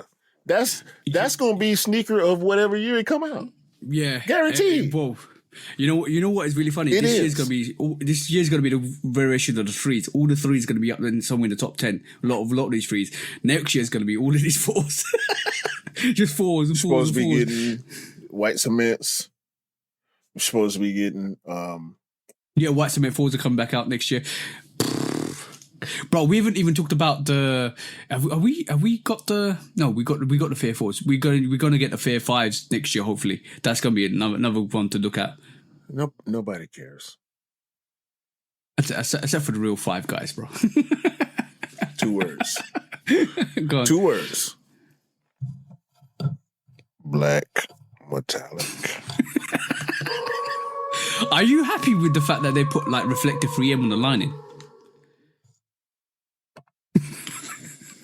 Black metallic. That means yes. that pretty much means yes. Say it again, bro. Black metallic. Yo, Q's gonna keep having these black metallic dreams until the black metallic actually comes out. You're gonna make me wear mine tomorrow. I was gonna have. I want to wear my K54s though. I think I'm gonna try to wear them tomorrow. Yeah, I'm gonna go out in a minute, but nah, I'm Darwined up. And my shirt goes so well with my dogs today. But we ain't gonna talk about that. But you know what happened when I got the K54 freezing, it made me want to pull out the K54 5s again because I know how dope that sneaker is. Like the red trims on that sneaker with the tribal, like the African tribal print. If you're a true African at heart, because I grew up in Africa for like until the age of 4. So. Yeah, I was born in Africa and grew up. Yo, bro. I knew Swahili. Like I don't remember it, but my mum said I used to talk Swahili quite often, quite on a like good tone. Like I knew it. I've totally forgotten it. And I kick myself every single time because that Swahili is like the national, one of the main languages in Tanzania. Wait, hold on. Wait, no, that can't be true. Why? Because it's not. That can't be true. What do you mean? You just some made up online goof that's not to be respected. That ain't got no real story. ain't got no characters. You know what I'm saying? Like, nah, you just some doof that just popped up out of nowhere. They don't know what they be talking about. No, probably not. Apparently not. Okay. No, but I just wanted to make sure because that's what I heard. Yeah. No, well, brushing my shoulders. No gas on my shoulders. But yeah, but basically, my mum used to tell me like, and you know, my cousin was my cousin that actually lives in Australia now because he used to live with us in East Africa, and him and my dad, because my dad grew up in East Africa until he's like the age of 23. Him and my brother used to play, or my cousin used to play darts, right, or through the night in London, and they used to talk Swahili, and my mum's like, you used to talk like that when you was younger. I was like, really? Like, I know a few phrases. I got my t-shirts, the African t-shirts with Swahili on it, with all the classic phrases. I've shown that to E as well, and I just go to E, yo, remember this because E's in East Africa, and you go, yo, bro, remember this, like they're classic t-shirts, and I still got them. Bro, I don't fit. I'm a bigger guy now. I don't hardly fit in half of them, but I'm still keeping them. I'm still gonna frame them because that's me, bro. You know what to do. Yeah, you can have them again, brand new. Yeah. Come on, bro. Who you talking to? Who you talking to? I need to send you. I need to send you some pictures, so at least you know what they look like. Because you know, one of them's got like a zebra. Like, this is why. Look, however much you don't like that 350 zebra, I love that. I love that sneaker. Okay. Just because it reminds me of that t-shirt. Because one of the teachers has got a big fat zebra ass on the back of it. Bro, you find the graphic, you will have the shirt. Yeah. I will dig it out. I'll dig it out.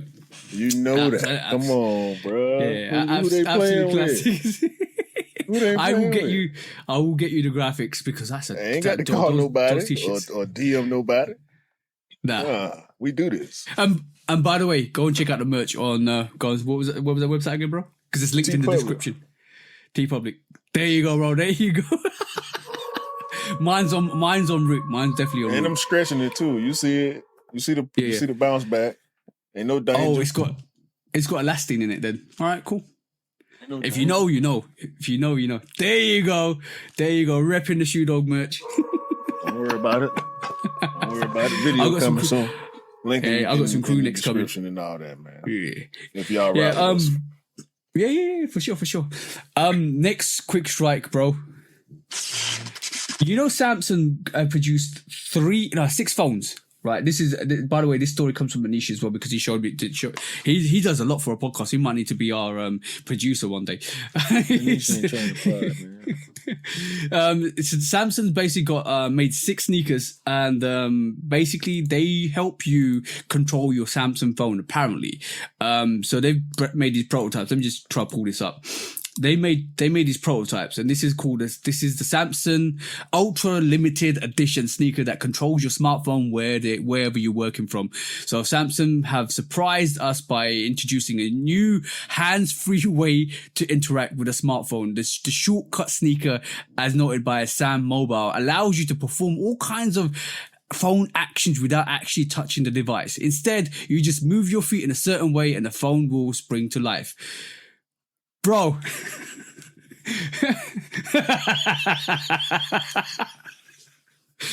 Talking with your feet. Well, bro, I want to see the people trying to put their foot next. Talking with your feet. That's the one. You're stupid, man. You're stupid. Bro, I want to see the foot and mouth conversation.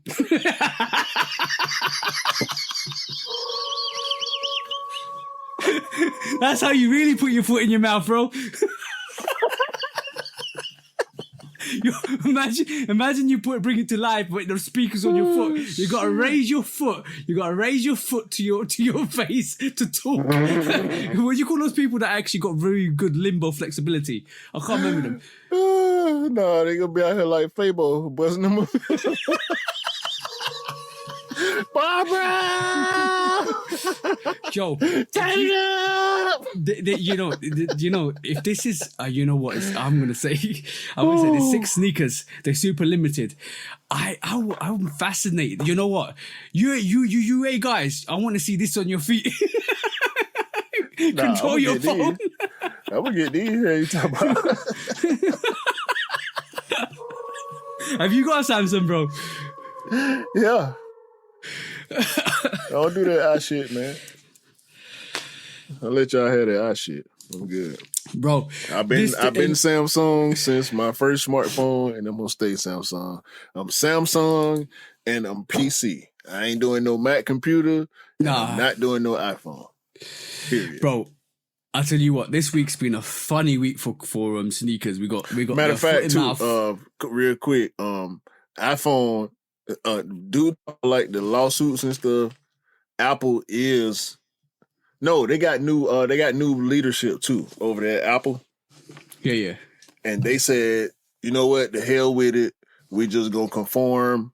So I can't remember the exact date, but at some point this year, Apple's systems are gonna switch to make the service compatible with all the rest of the different type of phones. Oh yeah. So the messages won't come, the videos won't come through blurry and all that type of shit no more. Yeah.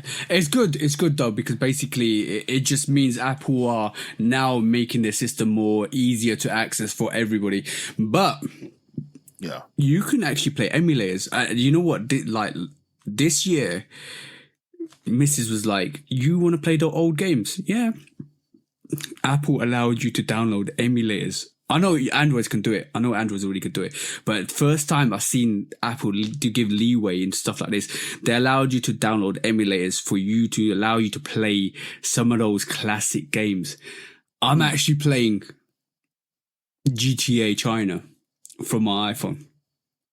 What was it called? That's crazy. Chinatown Wars? Yeah, Chinatown Wars. I'm playing. You know what? I'm actually. My missus was doing the same thing when she was playing it when she was younger. The DS. I'm doing drug deals to get as much money.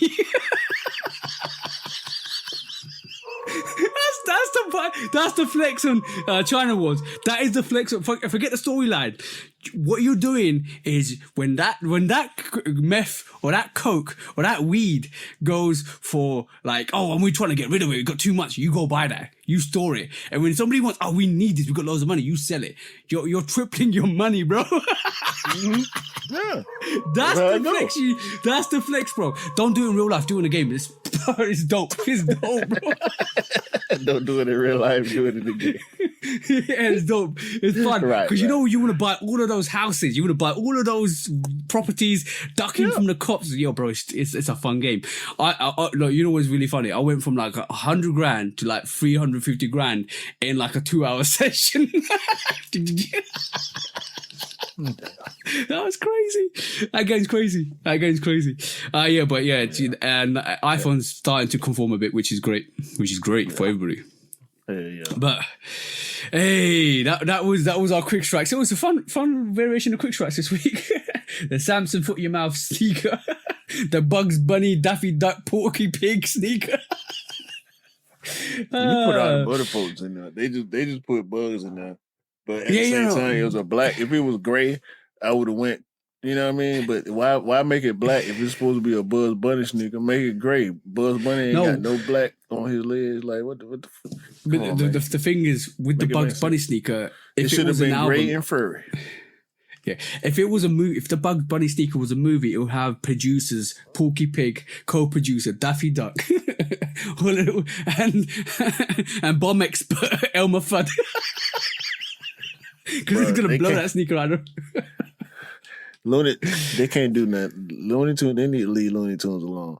I know they still creating stuff for kids, but Looney Tunes will never be the same, bro. They can never get away with the shit they was getting away with back in the day. You know what? Was Animaniacs part of Looney Tunes? That was controversial, bro. That was like the South Park. Yeah, that was the South Park of that era. No, hell no. You reckon? Hell no. South Park is out there.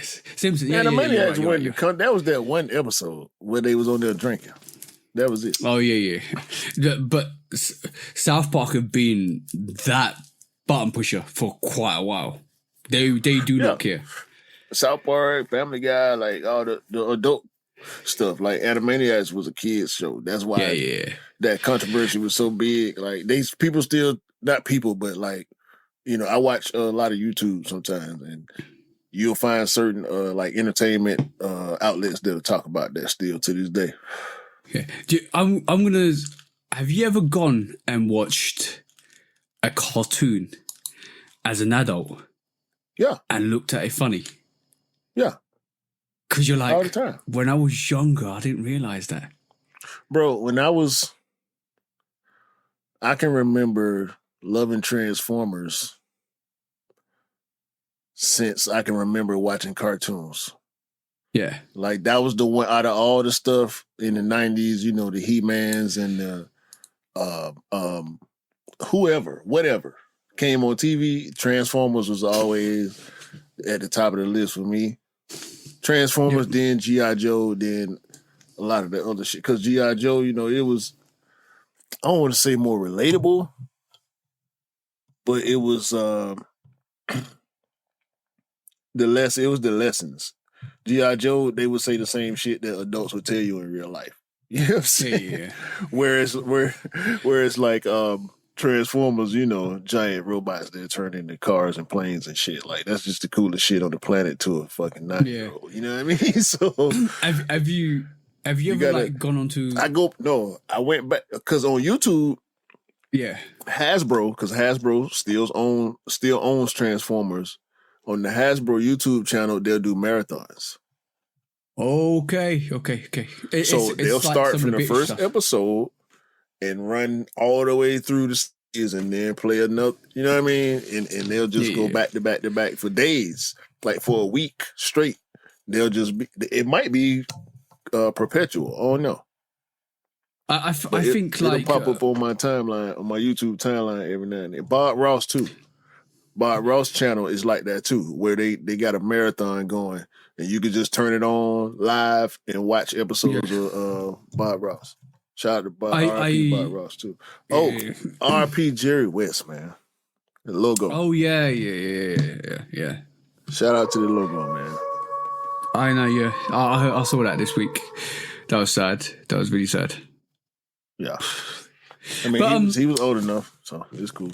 Yeah. But he lived a good innings. Like, we call it a good innings in terms of cricket terms. Yeah. He was the logo, bro. You know he lived a life. Yeah. But let's move on to our main topic this week. Because this week, I'm not gonna mention a certain retailer because obviously, if you guys follow me on Instagram, you probably know what happens. So certain things happen. We're gonna take that to court. But how would you do a sneaker release? If you were in charge of a sneaker release, how would you ensure that sneaker release went well? Because that's we've seen sneaker releases flop, absolutely fall flat on their face, which happened this week. We'll mention in court, but we've seen sneaker releases been absolutely beautiful. When J Balvin's done that, oh, you owe me like $500,000 for one sneaker. That was quite funny. It wasn't $500,000, but 25 grand. But we've seen that situation. You got to buy something from here before you can buy something from here. You're going to get a code from here to discount the sneaker for the right price. We've seen Amma Manu do the releases, which have been successful. How would you go about doing a release? Because that's the main issue with a lot of retailers and a lot of collaborators at this moment in time. Without intimate knowledge of the way the different infrastructures work, because that's when you pose that question, that's the first thing that comes to my mind is online, whether it's raffle or first come, first serve, or both. Online seems to be the biggest issue when it comes to sneaker releases. Yeah. We see companies fumble it a little bit. We see companies fumble it a lot of bit. And we see companies who knock it out the park. Some companies will fumble it majorly. Y'all might know what company I'm talking about, where one of their last releases, one of their more recent releases was super trash, and the very next release was the best of the year. the company that started with a U, who made the sneaker that we love a lot last year. Yeah. So I don't know, bro. That I think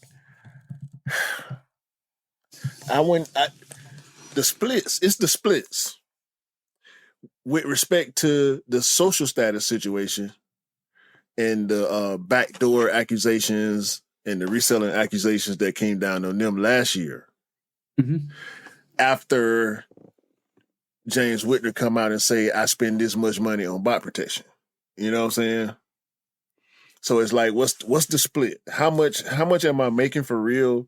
Is it because a lot of collaborators come out and say, we're not really making that much on the sneakers as we are having this big campaign that's gonna bring attention to my real brand. You know what I'm saying? Yeah. And I think with collaborators, the in store. I think as sneakerheads, we all feel like we can do it in store the best. You know what I'm saying? Yeah. Like every sneakerhead that's going to pick up, especially first come first serve, or whether it's you giving out wristbands or tickets or whatever the case is, we all feel like we got the best idea of how to make that work. The truth is, none of us do. It depends on where you are, what type of clientele you got, the environment, what type of money you're willing to spend on making sure things go the way you want them to go, and what you selling. Yeah. So it's a whole lot of variables. I want to just exclude the in-store part, because the online part is the, like, if I could have all my releases go as smoothly as the BBS Jordan 1, I would be trying to do that. Yeah. Point me in the direction of who oversaw that release. And it might not have been as hyped as I would want my release to be, but I feel like that system, I ain't seen a better system since then. You know what it is? I think is the nature of the beast. Like, you need to understand the nature of the beast. You need to understand the release. Or what J Balvin did. J Balvin killed it. I'm sorry. The J Balvin 3 Rio was the best release recently. Second would be the BBS ones. I know why you put that as number one. I know why you put that as number one. Yeah. The fact that was getting that was absolute. Yeah, that was absolute genius. That was smarter than making them 1,500. And it came out of nowhere. It came out of the blue, bro. It came out like nobody knew that was going to happen until it happened. Now it's like what you're gonna do next, because you know with bots and with people that bot sneakers, they always will adapt. Like, somebody will release a code, and all of a sudden that code's in circulation, and then they get that discount. They checking out sneakers. So it's about how you adapt. It's always about how quickly you can adapt. Do you use AI to protect it? Do you use AI tech to work out where the bots are and cancel raffle orders? That could be potentially a route you go down. That might already be in play. That might be how some of the companies do it. Yeah, I think Sneakers App does that because they do an AI check on your account. Yeah, that shit don't work. But you always got to risk the fact that you might have genuine people that actually buy the sneakers that actually get cancelled from orders, and that's kind of a risk that you take. But sometimes you can't make everybody happy. But I agree with you that Best Beauty supplied Union Jordan 1, I don't think it had the hype behind it, but the release was perfect for you guys in the States. And like a lot of it was still a sneaker that was readily available for a lot of people in the UK as well. But like with the Balvins, that was magic. That was absolute magic to charge. You know, you're getting charged. If you're a bot and you're getting charged for this sneaker. And I don't know how many people. Yeah. And you know what would have been really even funnier is if you were charged that 25k, you're not getting a refund. That would have been funny. Unless you can justify that you're not a bot. Good luck with that. Yeah.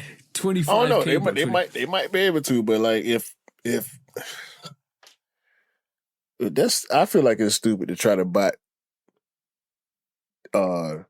certain boutiques, but apparently it is.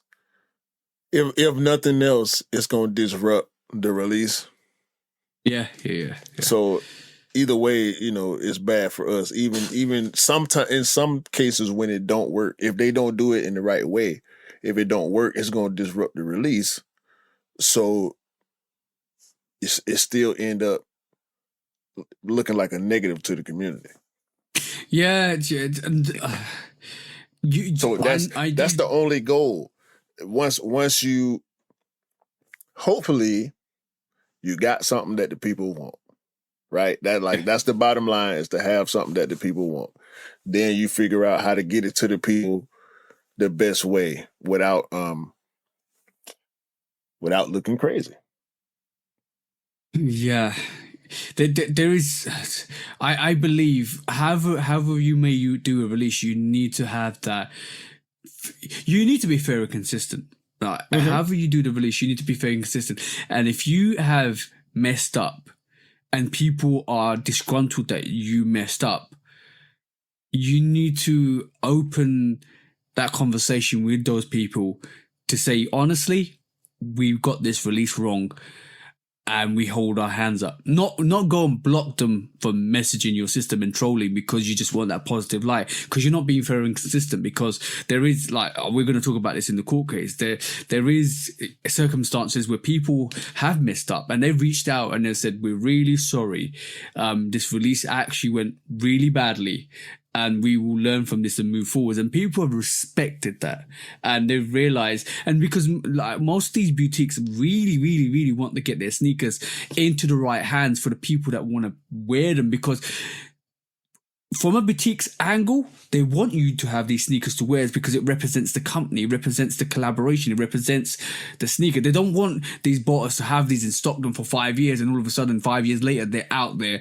And you want to be in that moment. You as a boutique, as if I was a boutique, you want to be in that moment where the people that will rock your sneakers, like the real sneakerheads, will actually wear it, rock it, take pictures, put it on socials, and that brings more light immediately to your company, like you're saying, like social status and all the other collaborators. Yeah, you're creating the moment for that. That's the point of doing what you're doing, is to create the moment. And to bring the culture towards you. Yeah, and I think you're right when some of these boutiques don't earn a lot of money of these collaborations. Like if you really peep it at this moment in time, would we have known about Amman Munir without the Amman Munir collaboration with Nike? Let's be as much as we do right this moment in time. No. Union? Probably not. Not me. I'm in Atlanta, not LA. Maybe I know about Amman Munir because they're in Atlanta. Yeah, so you could even talk about Soulfly. I don't buy the stuff that, because let's not get it twisted. These are high fashion boutiques. Yeah, I ain't going there buying no $200 t-shirts, no $800 belt, or no $1,200 funny looking shoes. They know that. Yeah. But that don't mean they don't want us to come and spend money with them. That don't mean they don't want us to acknowledge them. And that don't mean they don't truly feel like they say they do. Yeah. That be the problem.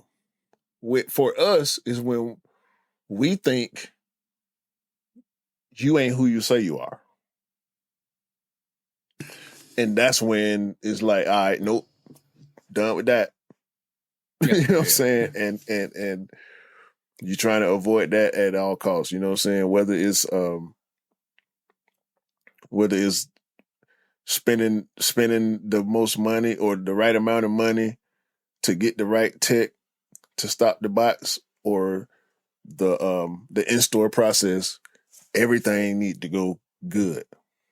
Mm-hmm. You know what I'm saying?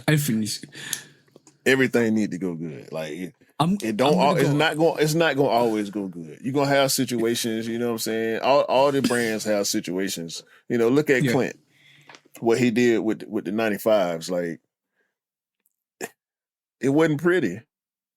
It wasn't easy. No. It was. You had to be at the right place at the right time in some circumstances, the right city to get the sneaker, which is great because it means it gave a variety of different colorways to different cities like Paris and New York and London and all that stuff. It gave that. But you know what? One thing I'm actually pondering at this moment in time, which is quite interesting with the whole collaboration perspective.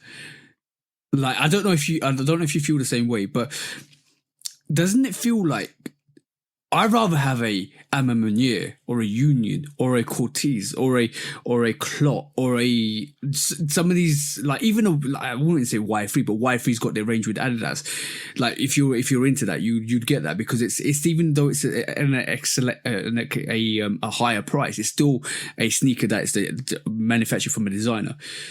I'd rather rock those than like a Gucci or a Prada or Balenciaga or it's almost like that lane where Gazelle, like Gucci Gazelles, like that lane's now been covered by the collaborators because right this moment in time, I ain't about the high-end fashion. And we talk about this all the time because we're not about the high-end fashion, but the high-end fashion, the mid fashion, not mid fashion, the boutique fashions is coming down to give us sneakers and be renowned to accelerate that and to have that conversation with the high end brands. Right, and they meet us in the middle.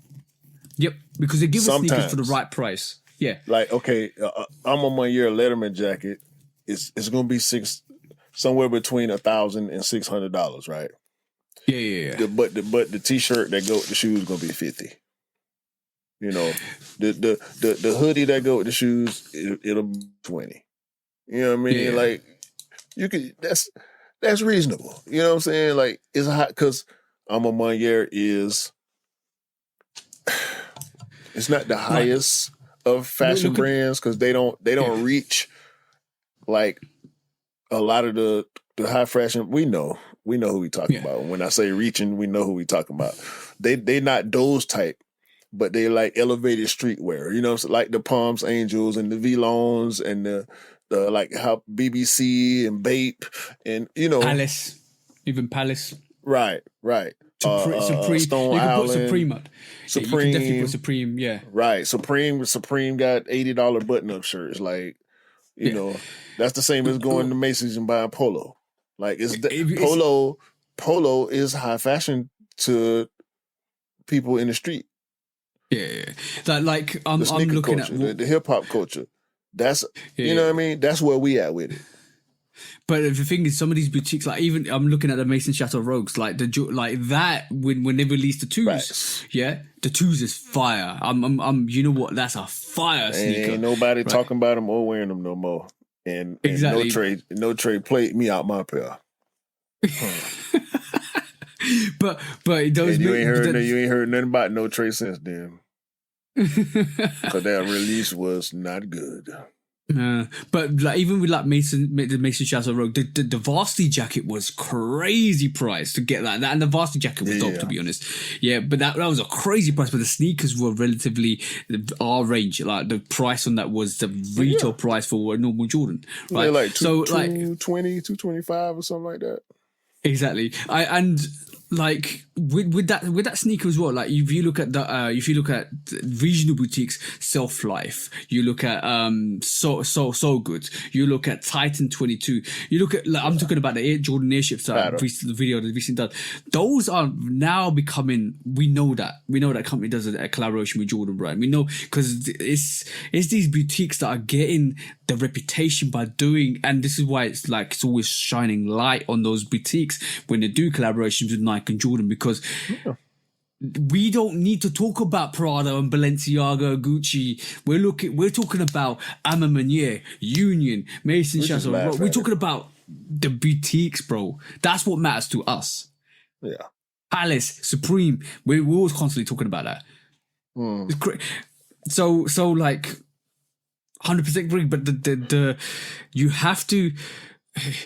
There's a very fine line with releases and getting it right and upsetting the culture. That line the boutiques need to get right, because sometimes when the boutiques get it wrong, there is a massive withdrawal from that boutique. Like, I don't mess with them anymore because they did this and this and this and this and this. And that happens. You need to be really careful with your boutique. You need to get that. You need to get it right. You need to kind of have the right bot protection. If you haven't got the right, if you know you're going to release, a sneaker and it's hyped, it's crazy, everybody's looking forward, and you know your site's going to get flooded, you need to have the right capability to manage the influx, the raffles, and then the drops to make sure everybody that needs a pair gets a pair, bro. Because if you get that wrong, you are in trouble. Happen. That'll never happen. There will never be a situation where everybody who wants it will get it. No.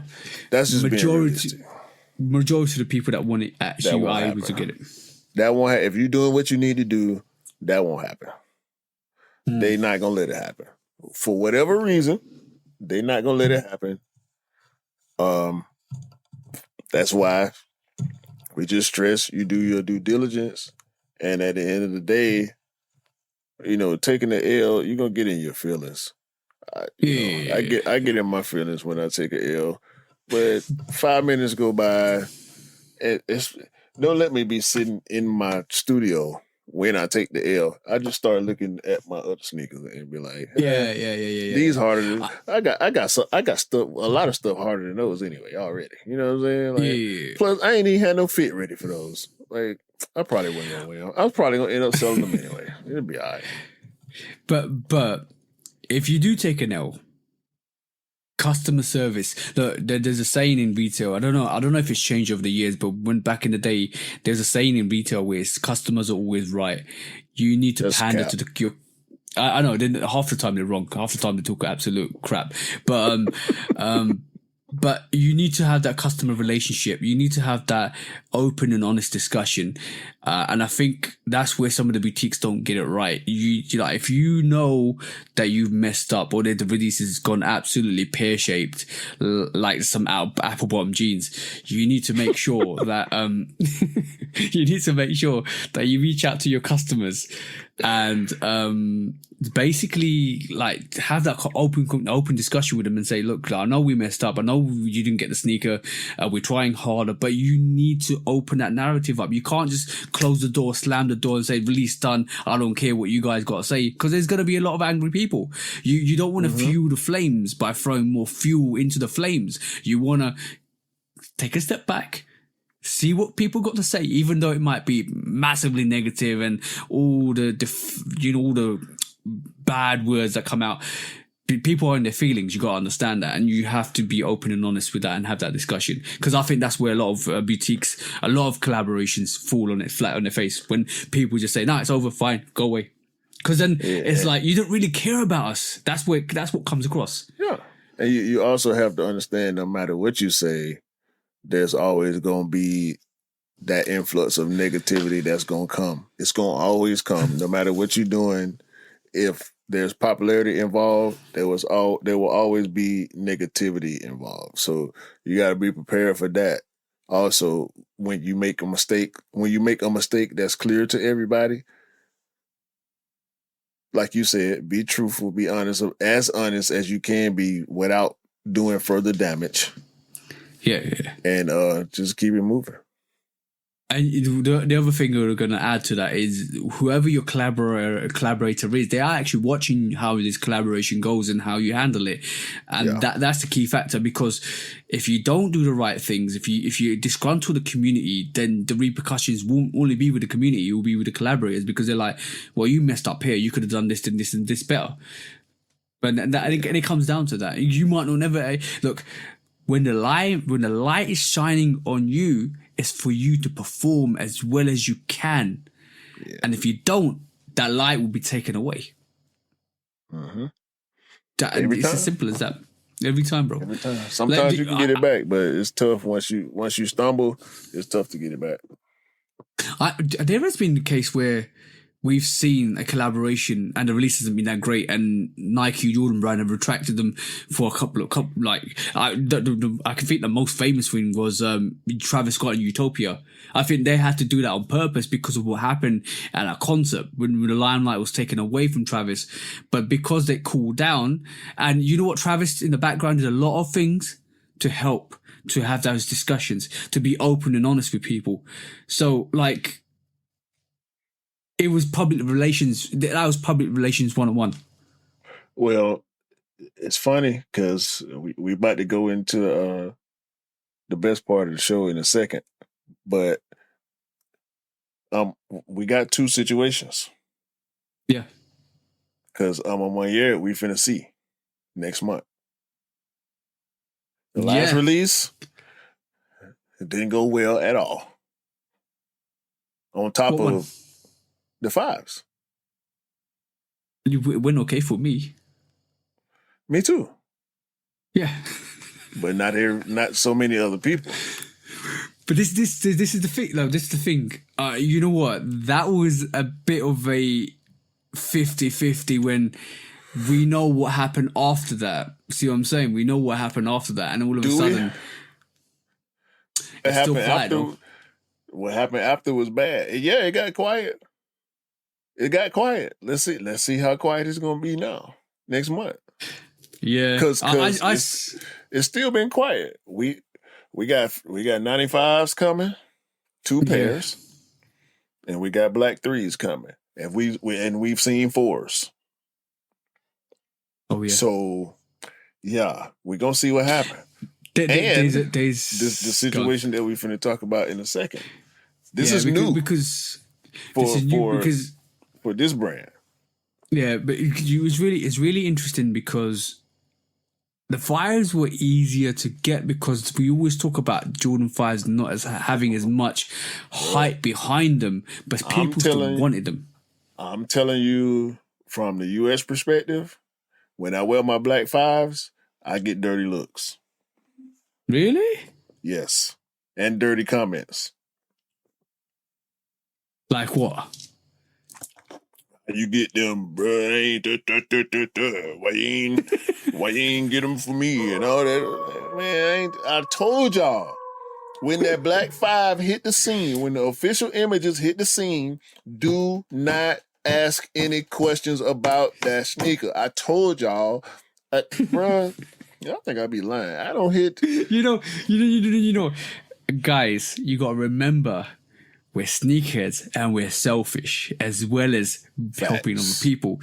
When we want a sneaker, I want that sneaker. Q wants that sneaker. Y'all don't even be halfway knowing, bro. Like, folk be... Man, I ain't gonna get into it. So, remember, we are priority for ourselves when we buy sneakers. Because if we want that sneaker, that's our priority. Doesn't matter who else wants it. You become second priority in that case, because why would I, like, if I don't like a sneaker, or if I'm going for somebody else, I will go for somebody else because I don't want that sneaker. But if I want that sneaker, I become priority. I become number one. I'm the hero of my own story. See what I'm saying? And then if there's an off chance, if I can help you, I will help you. And there's been many circumstances where I've got especially like with a Balvin or anything like that. If I was able to help somebody after the fact, we help 100% help them. I don't need a double up. I will help you, or do any other sneaker. I'll help you. But when it comes to getting my sneaker comes first. Exactly. Where folk be walking up on me, asking me about concepts they seen. What concepts? Concepts, like, you know, the accounts that they do the concepts. Oh yeah. Folk be running up on, bro, you seen this color such as what, the Night Rider 11s?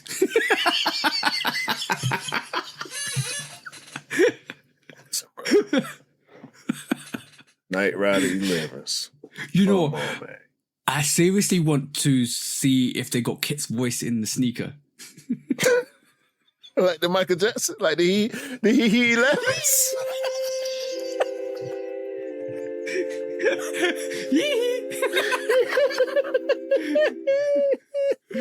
I'll be like, yes, Michael. Where you want to go today, Michael? We got a case to solve, Michael.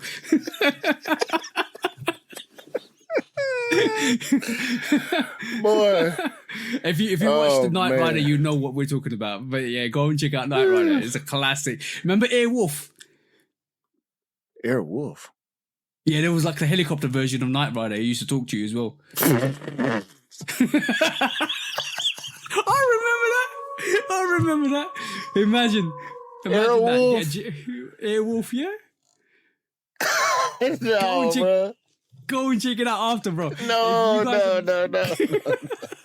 You lying, bro. You lying, bro. Yo, I'm not lying. No, you lying, dog. It was Knight Rider with a car, and you're checking this up right this moment in time. There's a Knight Rider with a car, and there was a plane called Airwolf, and it literally was the same thing as Knight Rider, bro. It didn't have that David Hasselhoff. It didn't have him, but it was definitely. If you go and Google that, you can look at that now. Trust me. Yo, this is bullshit, bro.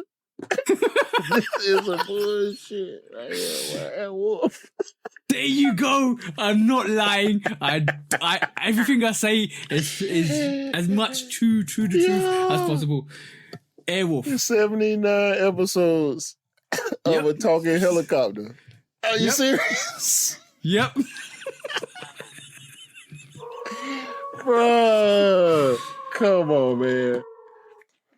I swore you was partying for a second, bro. I had to check. Check. No, bro. Airwolf. I need the talking train, but that's Thomas the Tank Engine, isn't it? Yep. No, bro. My ex. So look. Real quick. My ex, her sister came from out of town, lived with us, right, from their hometown. Yeah. Her sister had 2 kids. Listen, them 2 little boys, bro. Thomas the Tank. I mean, what is it? Thomas the whatever it was. Tank Engine. The train. Yeah, Tank Engine. Yeah, Tank Engine. Oh my God. I hate that show so much. Why? I'm talking about it didn't. That's all they wanted. No, it was the one little boy. Cause one of them was super bad and one of them was super scary. Like he was scared of everything when nobody around. You know what I'm saying? But the other one, he didn't care who was there. He finna tear up shit. they brothers, but they total opposite. And the crazy part is the younger one was better than the older one. The older one was the scary one, and the little one was the fucking tornado. Man, Thomas the Tank Engine. Bro, I woke up one day and my refrigerator was empty. All the food was on the floor and the walls and shit.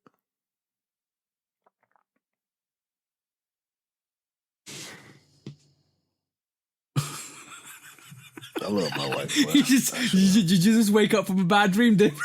Yeah, I love my wife. Bad daydreams. I love you, babe.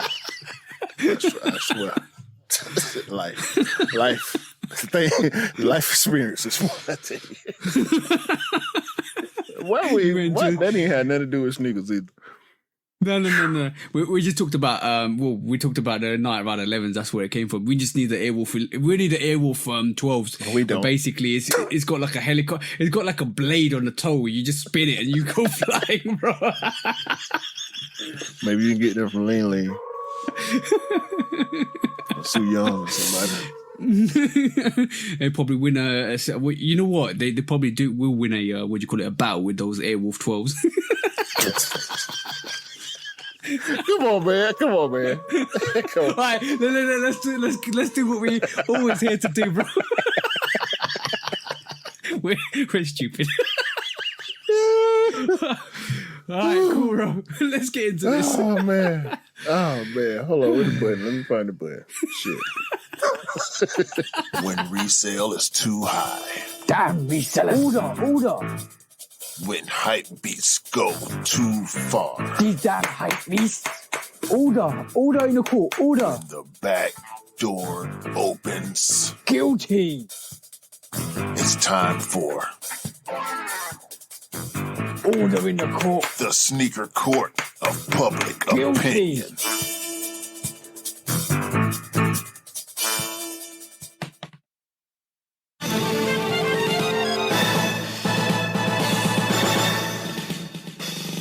Yoti, welcome back to the Sneaker Court of Public Opinion with me, Judge Public Opinion and Executioner. Today we are taking a collaboration this week, well, yesterday, and the time of recording. This collaborator's name, unfortunately, is Nina Chanel. Right. Totally loved the Jordan 3 that was released on the 17th. Oh, no, 14th. Was it 14th? No, 13th. Sorry, 13th of June. We're past midnight, so sorry for that. But the 13th of June is when it released. The first official release from the boutique. She used a super cool studios to do the release. The whole request was 2 p.m. Eastern time to 3 p.m. Eastern time. You got an hour to put your raffle in, and then you got a chance to buy the sneaker. That was the situation this week.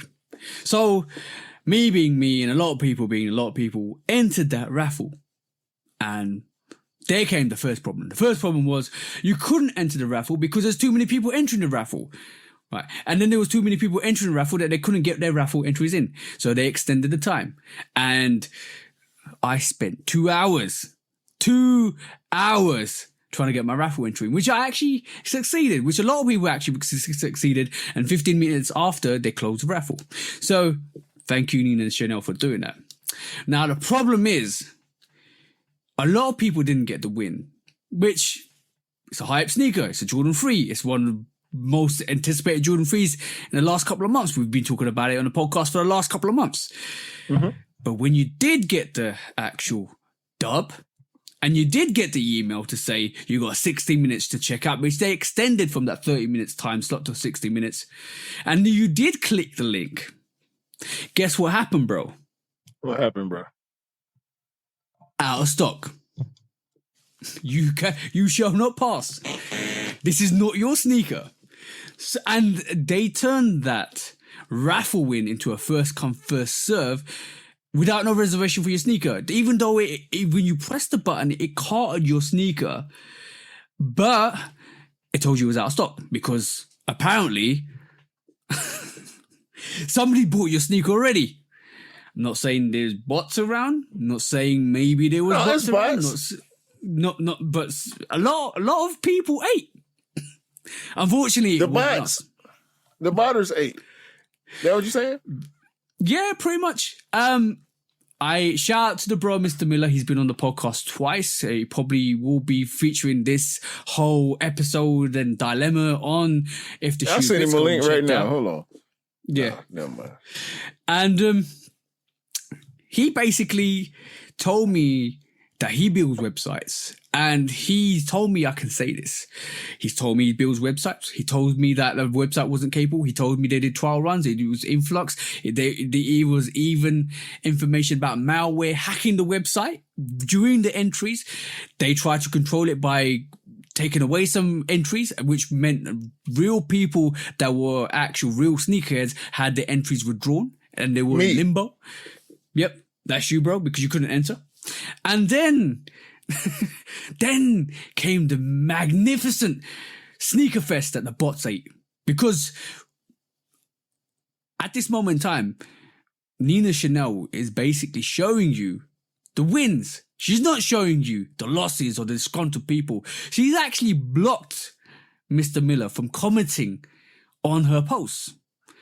When we talk about public relations, this is what it's all about. It's about public relations, how you appease the disgruntled people, because public relations is very important.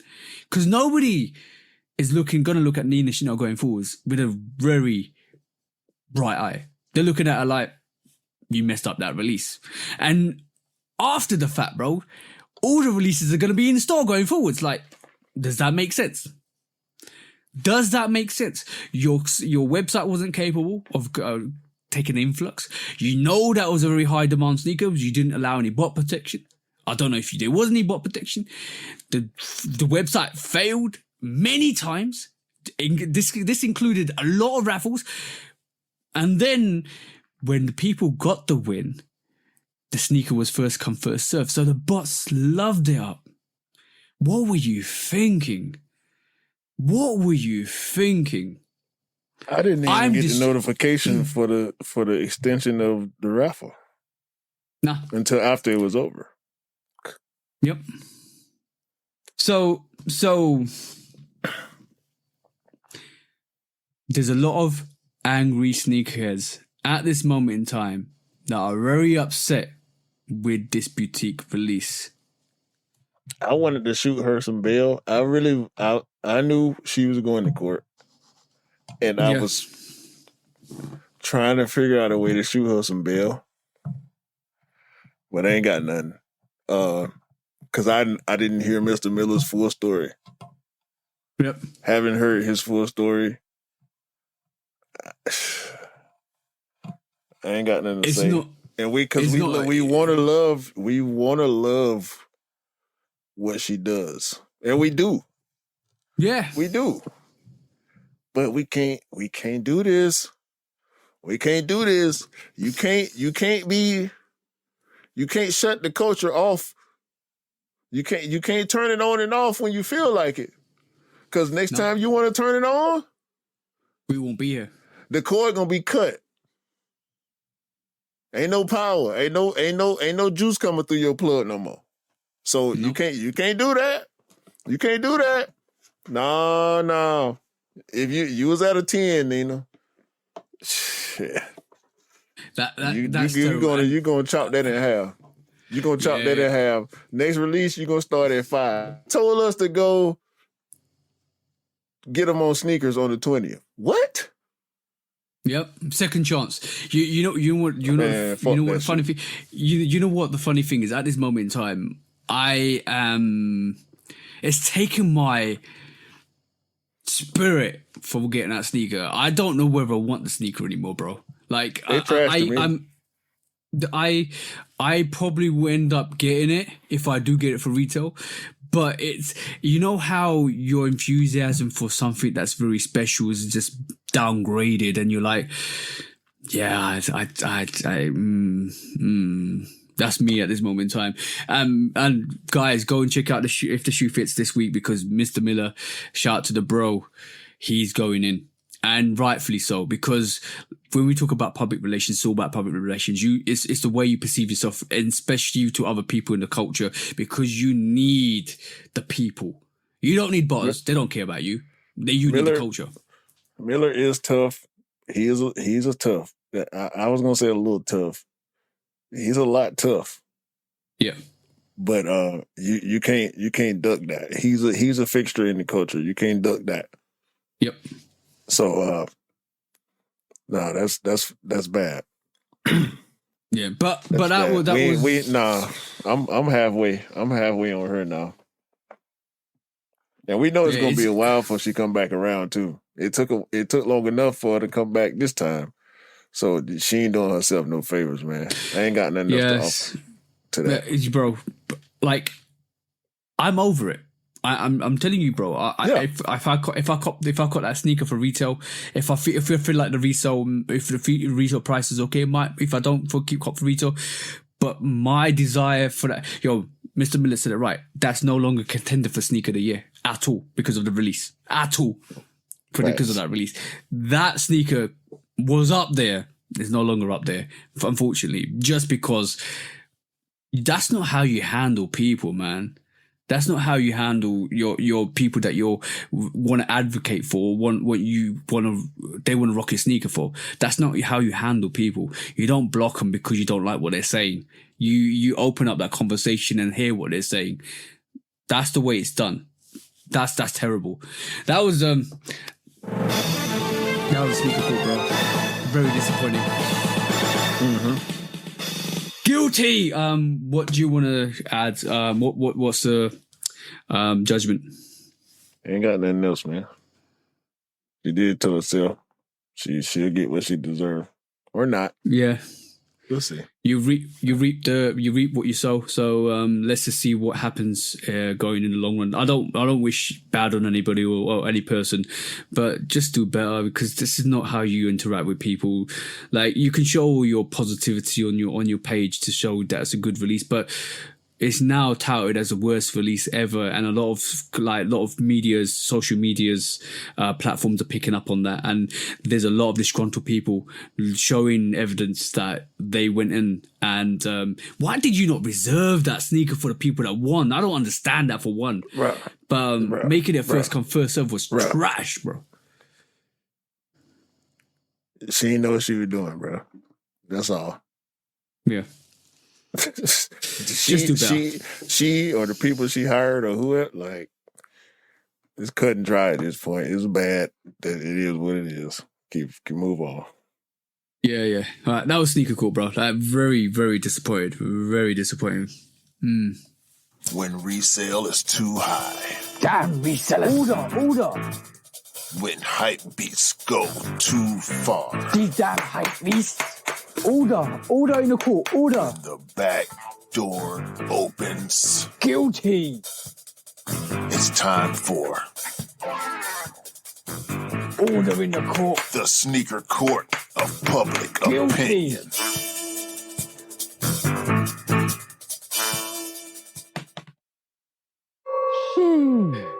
Yeah. You had one job. Just had one job. Not say our names.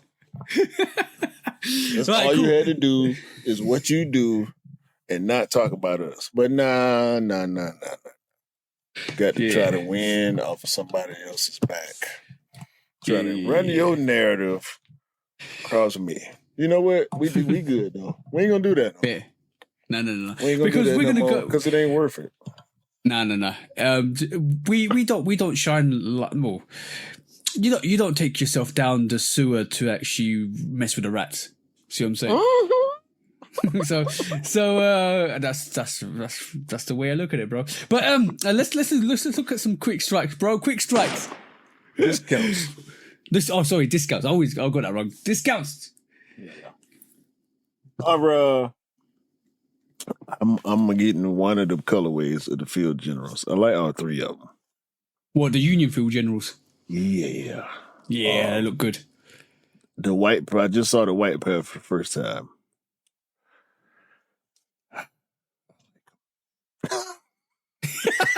You know that sneaker is going to be quite readily available, because I don't think a lot of people gravitate to that Union Field General, but it's dope, bro. And what was the other one that what was it, Cortez? The Cortez. Then they did the Union did the Cortez. No, I ain't gonna say. No. It's not the same. It's not the same. But I'm just saying, there was no hype behind that. There's no hype behind the Union General. I think it's going to be a sneaker that you will be able to get your hands on. If it does, if it do similar to how the Cortez did, I'll be satisfied, because maybe then I'll be able to get all three of them for retail. Hey. Supreme Vans.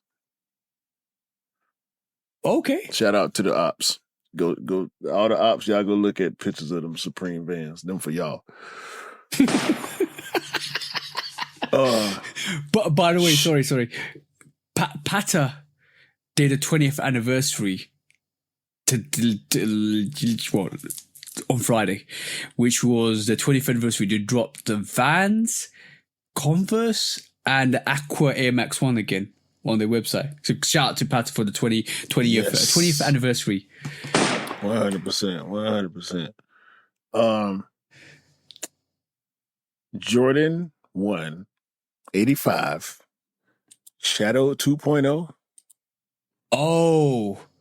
What? Oh. Yeah, me and Scott looked at that and it's like, why? I think they got rid of the shadow and they're doing a 2.0 shadow instead. The culture was 50-50 on the Shadow 2.0. Yeah, that's a bad move to me. But no, it might be a good move for me, because I'll swap that 85 with the one that I've got, because the one that I've got is absolutely trash. So it might be a good move for me, bro. Materials wise, I ain't like the colorway. I had the sneakers, but I don't mind the material. I don't mind the colorway. It's the materials that does it for me, bro. It's trash. Yeah, I bought it because I hit for it, but yeah, that was a bad sneaker. Remember, it was a while back now, probably about a month ago. I talked about a Rare Air Jordan 1 prototype that was up for auction. Oh yeah. I remember that. Bread colorway, $325,000. Ooh.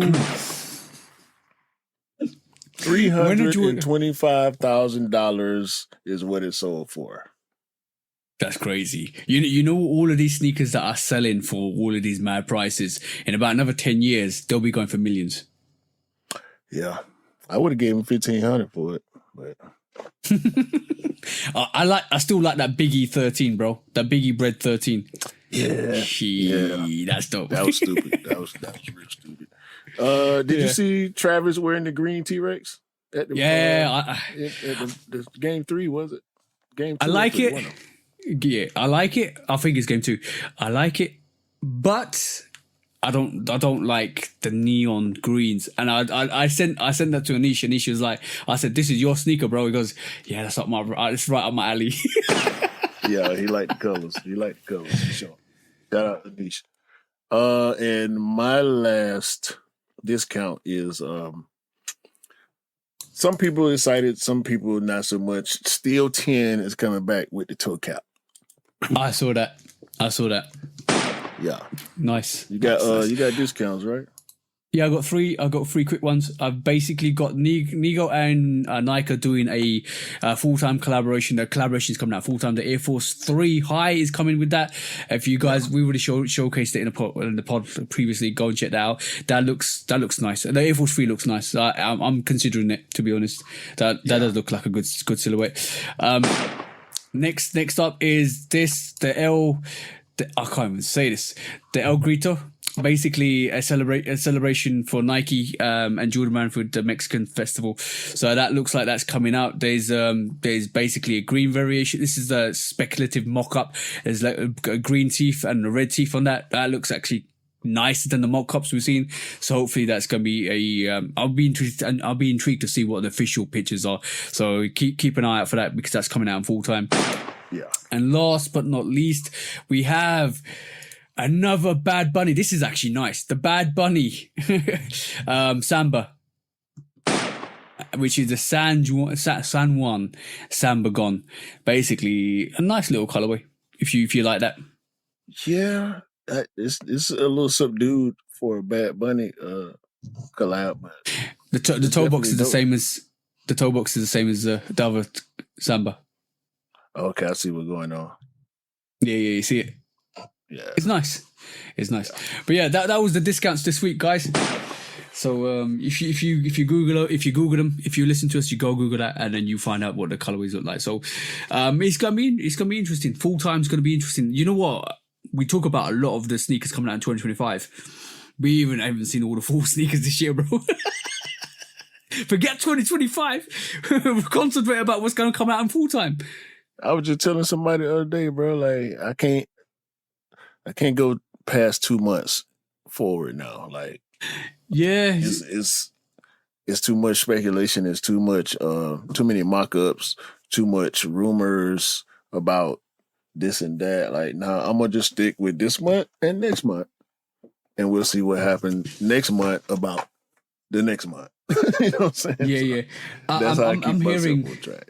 I'm hearing the Verdi Vista SBs have moved to autumn.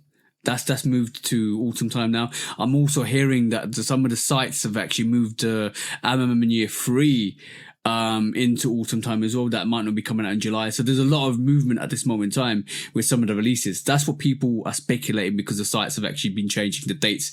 So we don't know until we officially know what the official release dates are. So that's all speculation at this moment in time. So keep an ear out. Just tune into the podcast. We'll give you as much information as possible going forwards. Yeah, that's for sure. But for episode 121, T-Mobile, EE, and 121. This is the podcast that we display and show all the fun. Cool it, bro. Shout out to everybody that rock with us in a real way.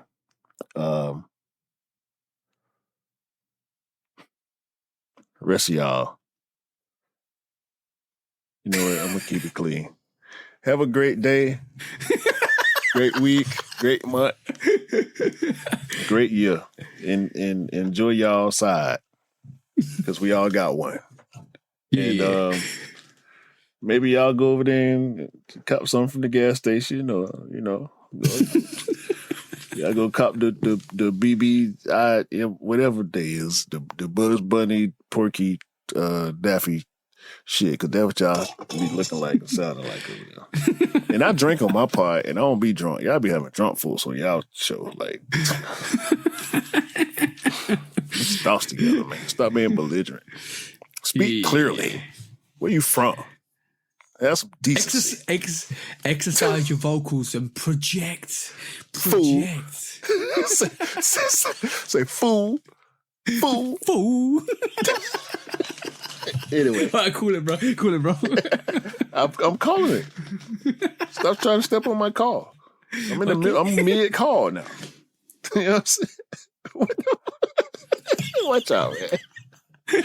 Anyway, buy what you like, rock what you like. Don't believe the hype, because the hype ain't real.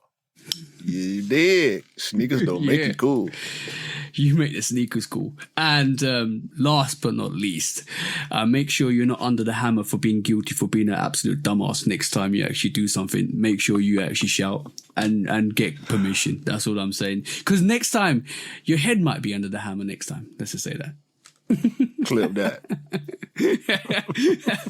On that, peace out, guys. Peace. Peace out.